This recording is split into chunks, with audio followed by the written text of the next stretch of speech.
যাওয়ার আগে আমাকে একটা কিস করে যাও। আমি তোমার কোনো কথাই শুনতে চাই না, তুমি এখন আমাকে কিস করবে। তোমাকে বাসায় গেলে কিস করব। এই তুমি আমার কেবিনে আসতে অনুমতি নিয়ে আসলে না কেন? তোমরা যারা আমার ভয়েসকে ভালোবাসো তারা এই মুহূর্তে আমাদের চ্যানেলটি অবশ্যই সাবস্ক্রাইব করে রাখবে। আর হ্যাঁ, ভিডিওটি সম্পূর্ণ শুনবেন। মজা করা বাদ দিয়ে বলো, কেন ডেকেছো? হাতে অনেক কাজ আছে। এই ফাইলটা একটু ঠিক করে দাও। আচ্ছা, তুমি কি এখনো ছোট? খালি মোবাইলে এত কার্টুন দেখো কেন? ফাইলটা তুমি করতে পারো। আগে তো ঠিক মতো কাজ করতে, এখন করো না কেন?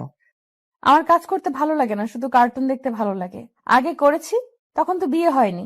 এখন বিয়ে হয়েছে, তাই আমার কাজ সব তুমি করবে। তাহলে অফিসে আসো কেন? বাসায় বসে বসে কার্টুন দেখতে পারো না? আমি বাসায় বসে কার্টুন দেখবো, আর তুমি অফিসে বসে মেয়েদের সাথে আড্ডা দিবে, সেটা কি আমি জানি না? এসব তোমার ভুল ধারণা। আমি কখনো মেয়েদের সাথে আড্ডা দেই না। কাজ করে শেষ করতে পারি না, মেয়েদের সাথে আবার আড্ডা দিব? তোমাদের মতো ছেলেদের আমার ভালো করে চেনা আছে। এখন কথা না বলে আমার ফাইলটা ঠিক করে দাও। ঠিক আছে, দিচ্ছি। একটু রাগ নিয়ে কথাটা বললাম, আর প্রেমা মুচকি মুচকি হাসছে। আমি প্রেমার সামনে বসে ফাইলটা ঠিক করতে লাগলাম। 10 মিনিটের মধ্যে কাজ শেষ হয়ে গেল। এই নাও তোমার ফাইল। আমি আমার কেবিনে যাচ্ছি। যাওয়ার আগে আমাকে একটা কিস করে যাও। প্রেমা, এটা অফিস। তোমাকে বাসায় গেলে কিস করব। আমার হাতে অনেক কাজ জমে আছে। আমি তোমার কোনো কথাই শুনতে চাই না, তুমি এখন আমাকে কিস করবে। তোমার সাথে পারা যাবে না। কে বলেছে তোমাকে বিয়ে করতে? আমার জীবনটা তুমি তেনাফেনা করে দিচ্ছ। কি? আমি তোমার জীবনটা তেনা তেনা করে দিছি? লাগবে না তোমার কিস, তুমি গিয়ে তোমার কাজ করো। বাব্বা, আমার জানোটা দেখে আবার অভিমান করতে পারে। আমি তোমার কে, যে আমি তোমার সাথে অভিমান করব? তুমি তো আমার সব। তোমাকে ছাড়া এই রাসেল পুরো অসহায়। চেয়ার থেকে উঠে গিয়ে প্রেমাকে পিছন থেকে জড়িয়ে ধরে কথাটা বললাম। তখন প্রেমা বলল, যদি তাই হতাম, তাহলে আমার সব আবদার পূরণ করতে। আমি বুঝেছি তুমি এখন আমাকে আগের মতো ভালোবাসো না। আমি তোমাকে অনেক ভালোবাসি, আর ভালোবাসি বলে তো তোমার সব আবদার পূরণ করি। তাহলে এখন আমাকে কিস করো। দাঁড়াও, দরজাটা বন্ধ করে দিয়ে আসি। বলে কেবিনের দরজা বন্ধ করে প্রেমাকে জড়িয়ে ধরে তার ঠোঁটের সাথে আমার ঠোঁট লাগিয়ে দিলাম। 5 মিনিট কিস করার পর ছেড়ে দিলাম। তখন আমি বললাম, এবার খুশি হয়েছো? খুশি মানে? অনেক খুশি হয়েছি। ঠিক আছে, তুমি বসে বসে কার্টুন দেখো, আমি হাতের কাজগুলো শেষ করে আসি। ঠিক আছে, যাও। আমি আর কোনো কথা না বলে নিজের কেবিনে চলে আসলাম। এতক্ষণে তো বকবক করেই গেছি, এখনো তো আমার পরিচয় দেওয়া হলো না। আমি রাসেল, বর্তমানে শ্বশুরের অফিসে কাজ করি। পরিবারে আব্বু আম্মু আর একটা ছোট বোন আছে, আর প্রেমা ও হচ্ছে এই অফিসের বস। তাহলে চলুন প্রেমা আর আমার কাহিনী একটু খুলে বলি। প্রেমার সাথে আমার বিয়ে কিভাবে হলো। সকালে ঘুম থেকে উঠতে দেরি হয়ে গেছে। আজকে অফিসে বসের মেয়ে আসবে। আমি অফিসে চাকরি করি আজ 1 বছর ধরে। বস আমার কাজ দেখে অনেক ভালোবাসে, তাই দেরি হলে সমস্যা হয় না। কিন্তু আজকে আমাকে একটু তাড়াতাড়ি অফিসে যেতে বলছে। সেখানে আজকেও লেট। না জানি আজকে কপালে কি হয়েছে। আমি ওয়াশরুমে ঢুকে ফ্রেশ হয়ে রেডি হয়ে নাস্তার টেবিলের সামনে গিয়ে একটা চেয়ার টেনে বসলাম। তখন আমি রাইসাকে বললাম, ওই আজকে আমাকে সকালে ডাকলি না কেন? আমি কি তোর চাকর নাকি যে প্রতিদিন তোকে ঘুম থেকে উঠিয়ে দেব? একটা বিয়ে করতে পারিস না? তাহলে তোর বউ সবসময় উঠিয়ে দেবে। এই তোর মাথায় বিয়ে ছাড়া আর অন্য কিছু আসে না? না, আমার তোর বিয়ে ছাড়া অন্য কিছু আসে না। তোকে বিয়ে না দেওয়া পর্যন্ত আমি বিয়ে করব না। তুই আমার জীবনটা শেষ করে দিচ্ছিস। আমার বিয়ে হয়ে গেলে তোর সাথে প্রতিদিন যুদ্ধ করবে কে? আমি তোকে বিয়ে না দেওয়া পর্যন্ত বিয়ে করব না। ঠিক আছে, আমি তাড়াতাড়ি বিয়ে করে তোকে বিয়ে দিয়ে বাসা থেকে বের করব। আগে বিয়ে করে দেখা, তারপর আমার কথা বলিস। এই, তোরা কি সারাদিন ঝগড়া করবি? এখনো কি তোরা ছোট আছিস? আমার কি দোষ? তোমার মেয়ে তো আমার সাথে সবসময় ঝগড়া করে। কি? আমি তোর সাথে প্রতিদিন ঝগড়া করি নাকি তুই আমার সাথে করিস? এই, তোরা থামবি? আজকে তোর বাবা বাজার থেকে আসুক, তোদের একটা ব্যবস্থা করতে বলবো। আমি তোদের দুই ভাই বোনের জ্বালায় বাঁচি না। তুমি যা খুশি করো, আগে আমাকে নাস্তা দাও। এমনি আজকে অফিসে লেট হয়ে গেছে। তারপর আজকে বসের মেয়ে অফিসে বসবে। এটা কি তোর আজকে নতুন নাকি? তুই তো প্রতিদিন সকালে দেরি করে উঠিস। আমি কি করব, আমার যে প্রচুর ঘুম, তাই সকাল সকাল উঠতে পারি না। তাহলে একটা বিয়ে করতে পারিস না? তোর বউ তোকে প্রতিদিন ডেকে তুলে দিবে। আম্মু, তুমিও ওই খাচ্চুনির মতো শুরু করছো। আগে ওটাকে বাসা থেকে বের করে তারপর আমি বিয়ে করব। আমি খাচ্ছুনি? তুই বিলাই, ছাগল, গরু আরো আছিস, সব হচ্ছিস তুই। এই তোদের আবার শুরু হয়ে গেছে। আর রাসেল, তোর আজকে না অফিসে লেট হয়ে গেছে, তাড়াতাড়ি নাস্তা করে অফিসে যা। আমি মনে মনে রাইসাকে স্বাধীন করলাম। আপনারা আবার ওকে বলে দিয়েন না, তা না হলে আমার অবস্থা খারাপ করে ছাড়বে। নাস্তা শেষ করে বাসার বাইরে এসে বাইক নিয়ে অফিসে যেতে লাগলাম। ও আপনাদের তো রাইসার ব্যাপারে বললাম না। রাইসা এবার মাস্টার্স শেষ করেছে। তাই বাসায় বসে থাকে। বিয়ের জন্য অনেক জায়গা থেকে আসে, কিন্তু তার এক কথা, আমাকে বিয়ে না দেওয়া পর্যন্ত সে বিয়ে করবে না। তাই ওর বিয়েটা হচ্ছে না। যত জায়গা থেকে বিয়ের জন্য আসে, রাইসা কিছু একটা বাহানা ধরে সবকিছু শেষ করে দেয়।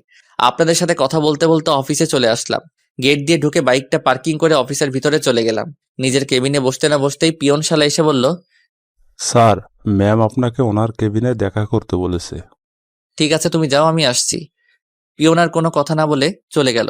আমি দোয়া দরুদ পড়তে পড়তে ম্যামের কেবিনের সামনে গিয়ে বললাম, ভিতরে আসতে পারি ম্যাম? আসুন। আমি ভিতরে ঢুকে দেখি ম্যাম অপর দিকে চেয়ার ঘুরিয়ে বসে আছে। তখন আমি বললাম, ম্যাম আপনি আমাকে ডেকেছেন? এখন কয়টা বাজে? ম্যাম 10টা বাজে। আপনার অফিস কয়টায়? জি ম্যাম, সকাল 9টায়। তো অফিসে আসতে এত লেট কেন? প্রায় 1 ঘন্টা লেট। আপনাকে কি চেহারা দেখে বেতন দেওয়া হবে? আসলে ম্যাম ঘুম থেকে উঠতে দেরি হয়ে গেছে। আজকে সকালে আমাকে কেউ ঘুম থেকে ডেকে তুলে নাই, তাই লেট হয়ে গেছে। আপনি যে এরকম লেট করে অফিসে আসেন, আব্বু আপনাকে কিছু বলে না? উনি আমাকে কিছু বলে না, কারণ আমার কাজ শেষ করেই আমি বাসায় যাই। আর উনি আমার কাজ দেখে অনেক খুশি হয় এবং আমাকে অনেক ভালোবাসেন। তখন তো আব্বু অফিসে ছিল, তাই আপনাকে কিছু বলে নাই। এখন থেকে আমি অফিস দেখাশোনা করব। আজকের পর থেকে যদি কোনো দিন আপনার অফিসে আসতে লেট হয়, তাহলে আপনার বেতন থেকে টাকা কেটে নেওয়া হবে। ঠিক আছে ম্যাম, আজকের পর থেকে আর দেরি হবে না। আগামীকাল থেকে ঠিক টাইমে আসবো। ঠিক আছে, আপনি এখন আসতে পারেন। Okay ma'am. আমি আর কোনো কথা না বলে ম্যামের রুম থেকে বেরিয়ে আসলাম। আসার সময় ম্যামের 14 গোষ্ঠী উদ্ধার করলাম। আবার মনে মনে বললাম, ম্যাম তো ঠিকই বলেছে, এভাবে লেট করে অফিসে আসলে কোনো অফিসে আমাকে চাকরি দিবে না। না, কালকে থেকে ঠিক টাইমে আসতে হবে। আর কিছু না ভেবে নিজের কাজগুলো করতে লাগলাম। হঠাৎ রাফি আসলো আমার কেবিনে। রাফি হচ্ছে আমার কলেজ ফ্রেন্ড, দুজনে এই অফিসে চাকরি করি। তখন রাফি বলল, কিরে, ম্যামের কেবিনে এতক্ষণ কি করছিস? কি আর করবো, ম্যাম আমাকে কিছুক্ষণ হেদায়েত করলো। ঠিকই করেছে। তুই ঠিক টাইমে অফিসে আসিস না কেন? আগে তো ম্যামের আব্বু ছিল, এখন তার মেয়ে অফিস দেখাশোনা করবে। আগের মতো দেরি করে আসা যাবে না। ঠিক বলছিস। আচ্ছা তুই কি ম্যামের চেহারা দেখেছিস? দেখছি। কেন বলতো? তুই দেখিসনি? তাহলে কি তোকে জিজ্ঞেস করতাম? শালি চেয়ার ঘুরিয়ে আমাকে বাসন দিছে। তুই জানিস, ম্যাম দেখতে অনেক সুন্দর। যদি ওর মতো মেয়ের সাথে প্রেম করতে পারতাম। তাহলে রিয়াকে গিয়ে বলবো, রাফি তোকে এখন আর ভালোবাসে না, হ্যাঁ এখন অফিসের ম্যামের দিকে নজর দিছে। না ভাই, তোর দোহাই লাগে, এমন কাজ ভুলেও করিস না। রিয়া আমাকে কাঁচা খেয়ে ফেলবে। আমি তোর সাথে মজা করছি। এখন কথা না বলে নিজের কাজ কর গিয়ে। রাফি আর কোনো কথা না বলে তার কেবিনে চলে গেল। আসলে রিয়া হচ্ছে রাফির গার্লফ্রেন্ডের নাম। রাফি আর রিয়া দুজন দুজনকে কলেজ লাইফ থেকে ভালোবাসে। রিয়া রাফিকে সবসময় চোখে চোখে রাখে, তাই রাফি রিয়ার কথা শুনে ভয় পায়। কলেজ লাইফে আমিও অনেক মেয়ের প্রপোজ পেয়েছি, কিন্তু মনের মতো কাউকে পাইনি। তাই কোনো মেয়ের সাথে আজ পর্যন্ত প্রেম করি নাই। কিন্তু কলেজের একটা মেয়ে আমাকে অনেকবার প্রপোজ করছে, কিন্তু আমি রাজি হইনি। কারণ মেয়েটা ছিল বড়লোক বাবার মেয়ে, তার নাম ছিল প্রেমা। তখন আমার বাবা একটা অফিসে চাকরি করত। তার বাবা আমার সাথে কখনো রাজি হবে না বিয়ে দিতে, তাই সবসময় তাকে এড়িয়ে চলছি। তো যাই হোক, আপনাদের সাথে কথা বলতে বলতে দুপুরে লাঞ্চ টাইমে হয়ে গেছে। আমি হাতের কাজ রেখে রাফিকে নিয়ে ক্যান্টিনে চলে গেলাম। দুজনে খাবার খেয়ে কেবিনে চলে আসলাম। তখন পিয়ন আমার কেবিনে আসলো। স্যার, ম্যাম আপনার ওনার কেবিনে যেতে বলেছে। কেন যেতে বলছে আপনি কি জানেন? না স্যার, শুধু বলেছে আপনাকে গিয়ে বলতে। ঠিক আছে আপনি যান। পিয়ন আমার কেবিন থেকে বেরিয়ে গেল। আমি বসা থেকে উঠে ম্যামের কেবিনের সামনে গিয়ে বললাম, ম্যাম ভিতরে আসতে পারি? আসুন। আমি ভিতরে ঢুকে দেখি ম্যাম আবার চেয়ার ঘুরিয়ে বসে আছে। তখন আমি বললাম, ম্যাম আমাকে আপনি ডেকেছেন? ঠিক আছে। আপনি দুপুরে লাঞ্চ করেছেন? জি ম্যাম। খাবার খেয়ে নিজের কেবিনে বসতে বসতেই পিয়ন এসে বলল, আপনি আমাকে ডেকেছেন? ও ঠিক আছে, আপনি এখন আসতে পারেন। এটা বলার জন্যই ডেকে পাঠিয়েছিলাম। ও আচ্ছা, তাহলে আমি আসি। হুম। আমি আর কোনো কথা না বলে ম্যামের কেবিন থেকে বেরিয়ে নিজের কেবিনে চলে আসলাম। শালি আমাকে এই কথা বলার জন্য ডেকে পাঠিয়েছে, আমার খাবারগুলো হজম হতে দিল না। আচ্ছা আমি একটা জিনিস ভেবে পাচ্ছি না, ম্যাম আমাকে ওনার চেহারা দেখায় না কেন? ম্যাম কি লজ্জা পায়? না না, এ আমি কি ভাবছি। রাফি তো বলল ম্যামের চেহারা দেখছে, তাহলে আমাকে দেখাচ্ছে না কেন? দূর, না দেখালে নাই, আমি আমার কাজ করতে থাকি। কিন্তু ম্যামের গলার কণ্ঠ আমার কেমন জানি চেনা চেনা লাগছে। আর কিছু ভাবতে পারছি না, নিজের কাজে মন দেই। তারপর নিজের কাজে মন দিলাম। বিকেলে অফিস ছুটি হওয়ার পর বাহিরে চলে আসলাম। রাফিকে বিদায় দিয়ে বাইক নিয়ে সোজা বাসায় যেতে লাগলাম। হঠাৎ রাস্তায় এক বন্ধুর সাথে দেখা হয়, তার সাথে কিছুক্ষণ কথা বলে বাসায় চলে আসি। কলিং বেল চাপ দেওয়ার পর রাইসা এসে দরজা খুলে দিল। কিরে, তোর অফিস থেকে আসতে এত দেরি হলো কেন? আর বলিস না, আসার সময় রাস্তার পাশে দেখি হালিম বিক্রি করে।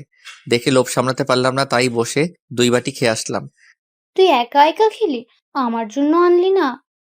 আমাকে পাগলা কুকুরে কামড় দিচ্ছে, তোর জন্য হালিম আনতে যাব? তুই আম্মুর কাছে প্রতিদিন আমাকে বকা শোনাস। আরে এটা শয়তানি করে, তুই কি বুঝিস না? আমি চলে গেলে তোর সাথে কেউ দুষ্টুমি করবে না। কথাটা রাইসা মন খারাপ করে বলছে। আমি ওর মন খারাপ করা দেখে তার জন্য যে হালিম এনেছি তা ওর সামনে ধরে বললাম, এই পাগলি বোন আমার, তোর এই ভাই কি কখনো তোকে ছাড়া কিছু খেয়েছে? তুই জানিস না তোর এই ভাই অনেক ভালোবাসে? রাইসা আমার কথা শুনে জড়িয়ে ধরে কান্না করে দিল। তখন রাইসা বলল, ভাইয়া তুই আমাকে এত ভালোবাসিস? রে পাগলি, তোর সাথে তো আমি ইচ্ছে করে দুষ্টামি করি। ঠিক আছে, এখন ভেতরে আয়। আর কোনো কথা না বলে ভিতরে ঢুকে নিজের রুমে চলে গেলাম। ওয়াশরুমে ঢুকে ফ্রেশ হয়ে বিছানায় শুয়ে মোবাইল টিপতে লাগলাম। আসলে বন্ধুর সাথে কথা বলে আসার সময় হালিম দেখে লোভ সামলাতে পারি নাই, তাই আমি 2 বাটি খেয়ে রাইসার জন্য 2 বাটি নিয়ে আসলাম। আব্বু আম্মু আবার হালিম খায় না, আমার আর রাইসার হালিম অনেক পছন্দ।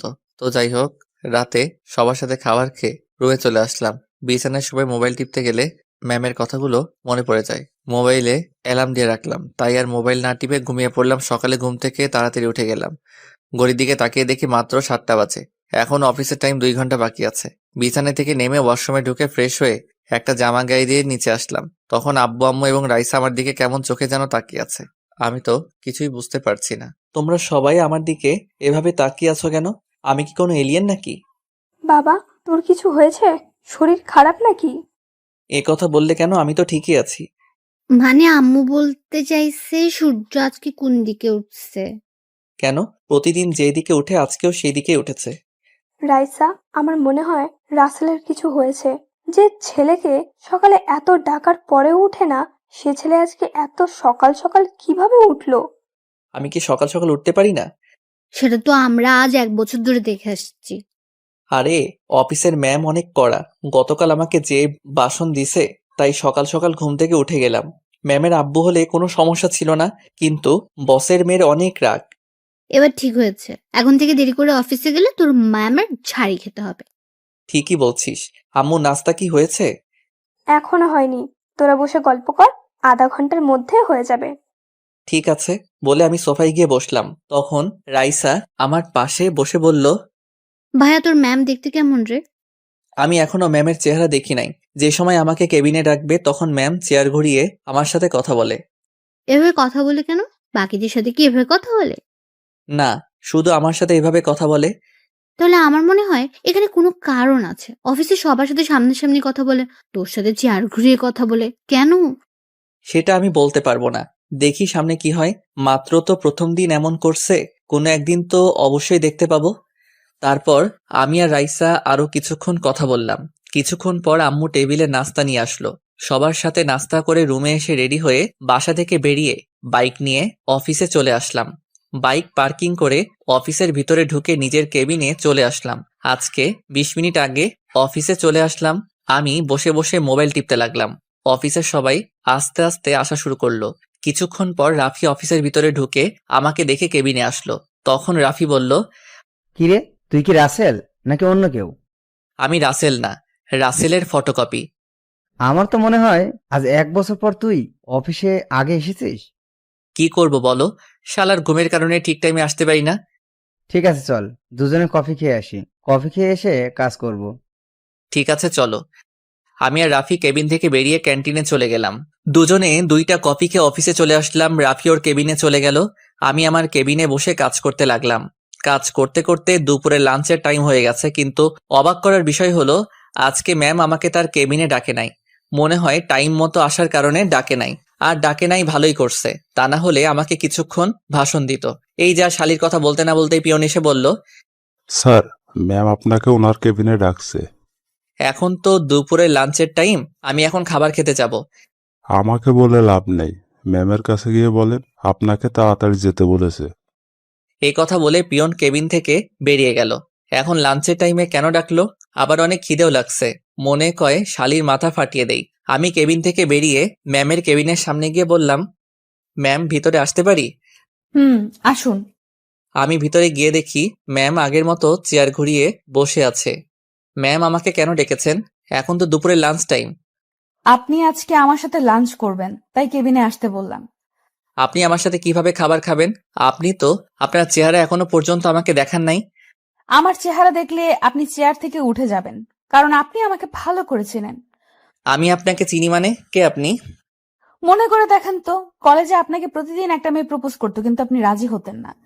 আপনি প্রেমার কথা বলছেন, কিন্তু আপনি ওকে চিনেন কিভাবে?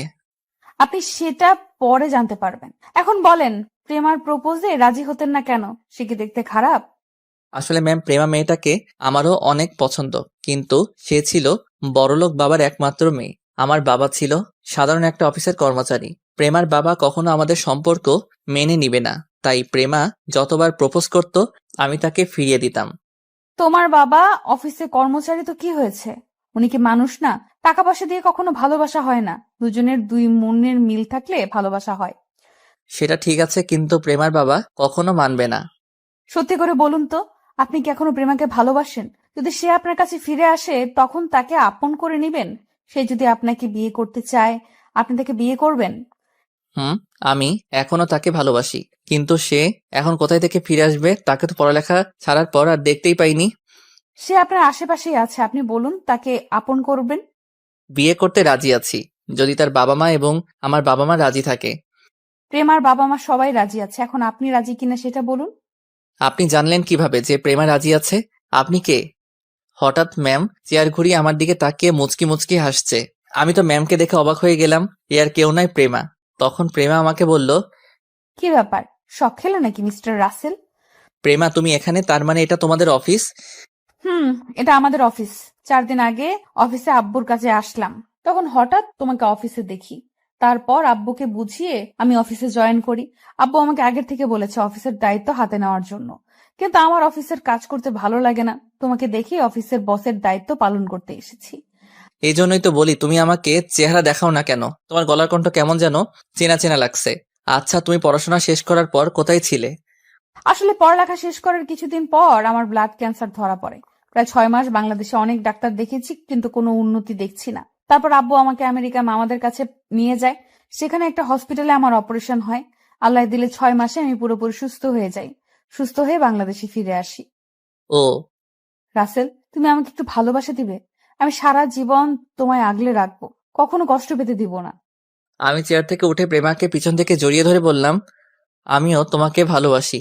একমাত্র তোমার কারণে সব মেয়েদের রিজেক্ট করে দিছি। আমি তোমাকে প্রথম দিন কলেজে দেখে পছন্দ করে ফেলি, কিন্তু যখন শুনলাম তুমি বড়লোক বাবার একমাত্র মেয়ে, তখন পিছিয়ে গেলাম। তুমি জানো, আমি আব্বুর কাছে তোমার ব্যাপারে সবকিছু খুলে বলছি। আব্বু তোমার কথায় অনেক খুশি। আব্বু তোমার মতো একটা ছেলে খুঁজছে আমার জন্য। তাহলে তো আর কোনো সমস্যা নেই, কিছুদিন পরে তোমাকে বিয়ে করে বাসায় নিয়ে যাব। ঠিক আছে, লাঞ্চ টাইম তো শেষ হয়ে গেছে, তুমি ফ্রেশ হয়ে আসো। আজকে তোমার জন্য নিজ হাতে বিরিয়ানি বানিয়ে নিয়ে আসলাম। ওকে, আমি ফ্রেশ হয়ে আসছি বলে ওয়াশরুমে ঢুকে ফ্রেশ হয়ে আসলাম।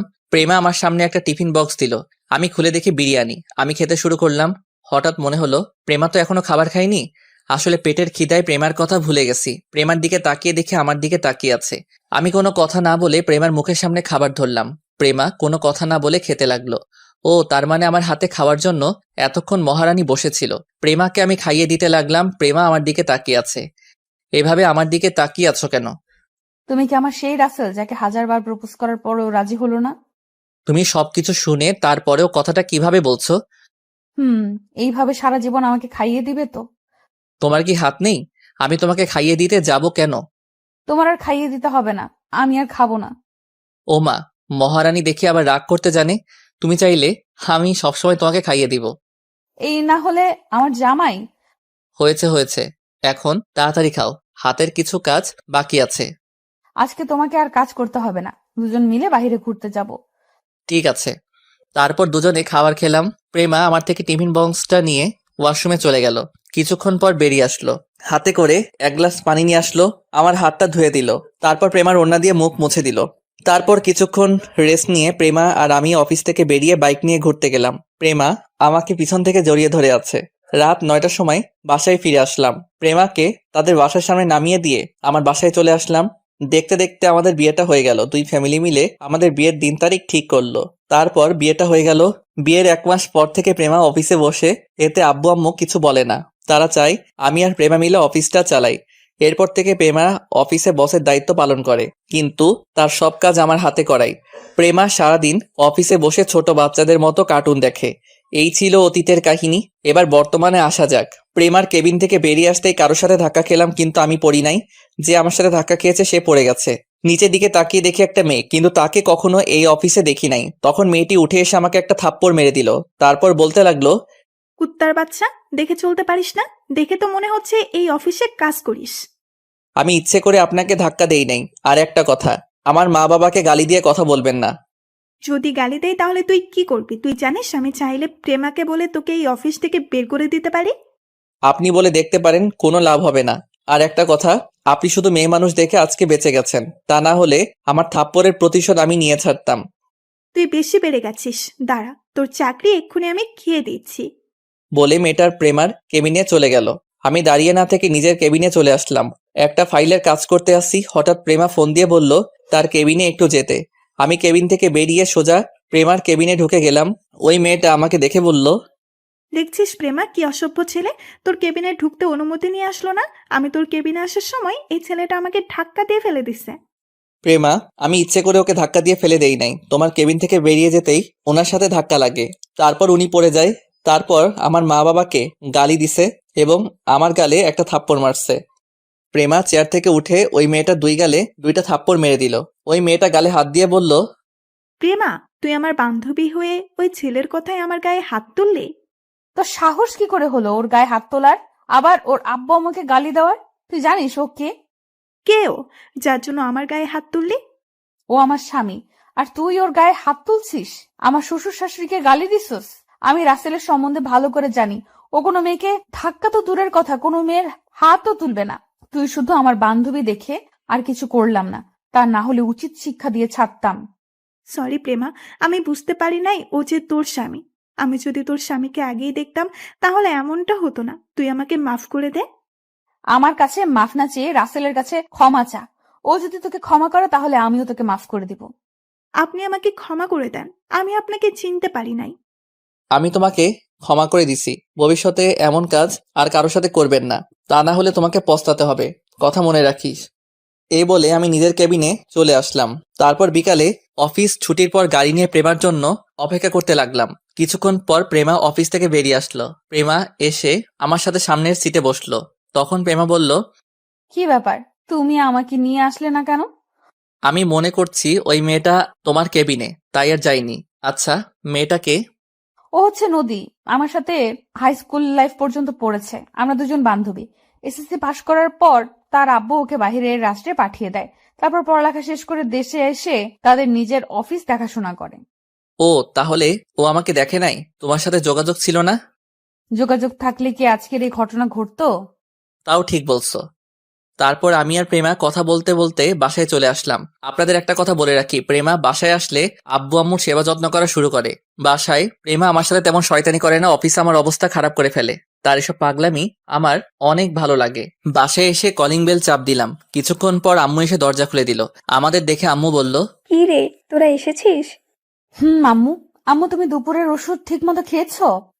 খেয়েছি, আর আল্লাহ দিলে আমি এখন ভালো আছি। আমাকে তোর চিন্তা করতে হবে না। ঠিক আছে, এখন বলো আব্বু কোথায়? তোর আব্বু রুমে বসে কফি খাচ্ছে আর পেপার পড়ছে। ঠিক আছে রাসেল, তুমি রুমে যাও, আমি আব্বুকে দেখে আসছি। ঠিক আছে যাও। আমি আর কোনো কথা না বলে রুমে চলে আসলাম। প্রেমা আব্বুর রুমে চলে গেল। এবার দেখছেন প্রেমা বাসায় আসলে কি করে। আমি ওয়াশরুমে ঢুকে ফ্রেশ হয়ে বিছানায় শুয়ে মোবাইল টিপতে লাগলাম। রাতে সবার সাথে খাবার খেয়ে আমি রুমে চলে আসলাম। প্রেমা আব্বু আম্মুকে ওষুধ খাইয়ে দিয়ে আসবে, আর রাইসা তার এক বান্ধবীর বিয়েতে গেছে, তাই ওর কথা বললাম না। কিছুক্ষণ পর প্রেমা রুমে ঢুকে দরজা লাগিয়ে বিছানায় এসে আমাকে জড়িয়ে ধরলো। এই, আমি মা হতে চাই। আব্বু আম্মুর অনেক শখ দাদা দাদির রাগ শোনার। আগে রাইসার বিয়েটা হয়ে যাক, তারপর সব হবে। আমি তোমার কোনো কথা শুনতে চাই না, আমি বলছি মা হব। এখন তুমি ছেলে মেয়ে লালন পালন করতে পারবে? আমি পারবো। তুমি আমাকে একটা তোমার মতো ছেলে দাও। ঠিক আছে, কিছুদিন অপেক্ষা করো, তারপর তোমার সব আবদার পূরণ করব। ওকে, এখন আমাকে একটা কিস করো। ঠিক আছে, করছি। আমি প্রেমাকে জড়িয়ে ধরে তার ঠোঁটের সাথে ঠোঁট লাগিয়ে দিলাম। প্রায় 5 মিনিট পর ছেড়ে দিয়ে দুজন দুজনকে জড়িয়ে ধরে শুয়ে পড়লাম।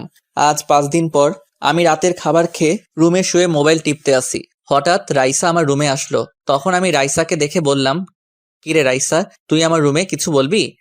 রাইসা আমার পাশে বসে বলল, আসলে ভাইয়া, কলেজ লাইফ থেকে একটা ছেলের নাম রনি আমাকে ভালোবাসে, কিন্তু আমি তাকে ফিরিয়ে দিই। আমি তাকে বলছি আমি তাকে ভালোবাসতে পারবো না, কিন্তু সে আমাকে প্রতিদিন ভালোবাসার কথা বলে। আমার বান্ধবীর বিয়েতে রনি এসে আমাকে ভালোবাসার কথা বলেছে। ছেলেটা কেমন, ভালো নাকি খারাপ? ভাইয়া, ছেলেটা অনেক ভালো, আমার সাথে কখনো খারাপ কিছু করে নাই, শুধু ভালোবাসার কথা বলে। তোর কি রনিকে পছন্দ হয়? সেটাকে পছন্দ হয়, কিন্তু আমি ভালোবাসা বিশ্বাস করি না। আমি ওকে বলেছি আমার বাসায় বিয়ের প্রস্তাব নিয়ে আসতে। তখন সে কি বলেছে? রনি বলেছে তার আব্বু আম্মুকে রাজি করিয়ে কালকে আমাদের বাসায় আসবে। রনি বর্তমানে কি করে? রনি এখন তাদের অফিস দেখাশোনা করে। ঠিক আছে, কালকে তাহলে আসুক, আমি সব ব্যবস্থা করছি। ঠিক আছে ভাইয়া, আব্বু আম্মুর কাছে বলতে লজ্জা লাগে, তাই তোর কাছে বলেছি। সমস্যা নেই, আমি সব দেখছি, তুই রুমে যা। রাইসা আর কোনো কথা না বলে রুম থেকে বেরিয়ে গেল। আমি শুয়ে শুয়ে মোবাইল টিপতে লাগলাম। প্রেমা রুমে এসে দরজা লাগিয়ে আমাকে জড়িয়ে ধরে বলল, রাইসাকে দেখলাম রুম থেকে বেরিয়ে যেতে। কেন এসেছে রাইসা? তাহলে শোনো। তারপর রাইসা আমার সাথে কি বলেছে সবকিছু প্রেমাকে খুলে বললাম। তাহলে তো ভালোই, রাইসার বিয়ে হয়ে গেল, আমি তোমার কাছে একটা সন্তান পাবো। ঠিক আছে, দিব। তাহলে কালকে আর দুজন অফিসে যাব না, ম্যানেজার আঙ্কেলকে বলবো সবকিছু দেখে রাখতে। ওকে, ঠিক আছে। তারপর দুজন দুজনকে জড়িয়ে ধরে শুয়ে পড়লাম।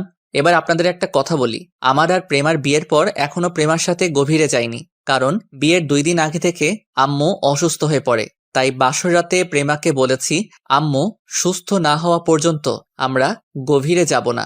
প্রেমাও আমার সাথে একমত দিছে। এরপর আমাদের মাঝে কিছুই হয়নি। সব মেয়েরা চায় স্বামীর ভালোবাসা নিয়ে বেঁচে থাকতে, স্বামীর আদর পেতে, মা হওয়ার স্বপ্ন থাকে, কিন্তু প্রেমা আমার কথার বাহিরে একটা কথাও বলে না। সে বলছে আমি যেটা বলবো সে তাই করবে। প্রেমার মতো মেয়ে বউ হিসেবে পাওয়া অনেক ভাগ্যের ব্যাপার। তো যাই হোক, পরের দিন রনি এবং তার মা বাবা আমাদের বাসায় আসলো। তাদের সাথে কথা বলে বুঝাতে পারলাম তারা অনেক ভালো। রনি ছেলেটা দেখতে অনেক সুন্দর, কথাবার্তা অনেক ভালো। রনির আব্বু আম্মু রাইসাকে পছন্দ হয়েছে। এখন আমাদের বলছে তাদের বাসা এবং তাদের ব্যাপারে জেনে আসতে। এরপর তারা চলে গেল। পরের দিন আমি আব্বু রনিদের বাসায় গেলাম। তাদের বাসায় যাওয়ার আগে কিছু মানুষ থেকে তাদের বিষয় জিজ্ঞেস করলাম। সবাই তাদের ব্যাপারে ভালো বলছে। রনিদের বাসায় গিয়ে সবকিছু দেখলাম। আল্লাহ দিলে সবকিছু ঠিক আছে। রনির আব্বু আম্মুকে বলছি আমাদের বাড়িতে গিয়ে বিয়ের দিন তারিখ ঠিক করে আসতে। আজকে রাইসার গায়ে হলুদ, অফিসের সবাইকে দাওয়াত দেওয়া হয়েছে। রাফিকে বলছি রিয়াকে নিয়ে আসতে। বিয়ের সবকিছু আমার নিজের মতো করে সাজিয়েছি, কোনো কিছুর কমতি রাখি নাই। আমি কাজের লোকগুলোকে সবকিছু ঠিকঠাক ভাবে দেখিয়ে দিচ্ছি। হঠাৎ নদী আমার সামনে এসে বলল, কেমন আছেন? আমি ভালো আছি, আপনি কেমন আছেন? আমিও ভালো আছি। আপনি কি আমার উপরে এখনো রেগে আছেন? আরে না, আমি ওই দিনই সবকিছু ভুলে গেছি। তা কোন সময় আসলেন? কিছুক্ষণ আগে আসলাম। আমি আসতে চাইনি, কিন্তু প্রেমার জোড়াজুড়িতেই আসতে হলো। ঠিক আছে, আপনি প্রেমার কাছে যান, আমি এদিকে কাজের লোকগুলোকে ঠিকঠাক মতো দেখিয়ে দিচ্ছি। আচ্ছা ঠিক আছে। নদী আর কোনো কথা না বলে প্রেমার কাছে চলে গেল। আমি এদিকে সবকিছু কাজের লোকগুলোকে দেখিয়ে দিতে লাগলাম। রাতে সবাই রাইসাকে হলুদ লাগাতে লাগলো।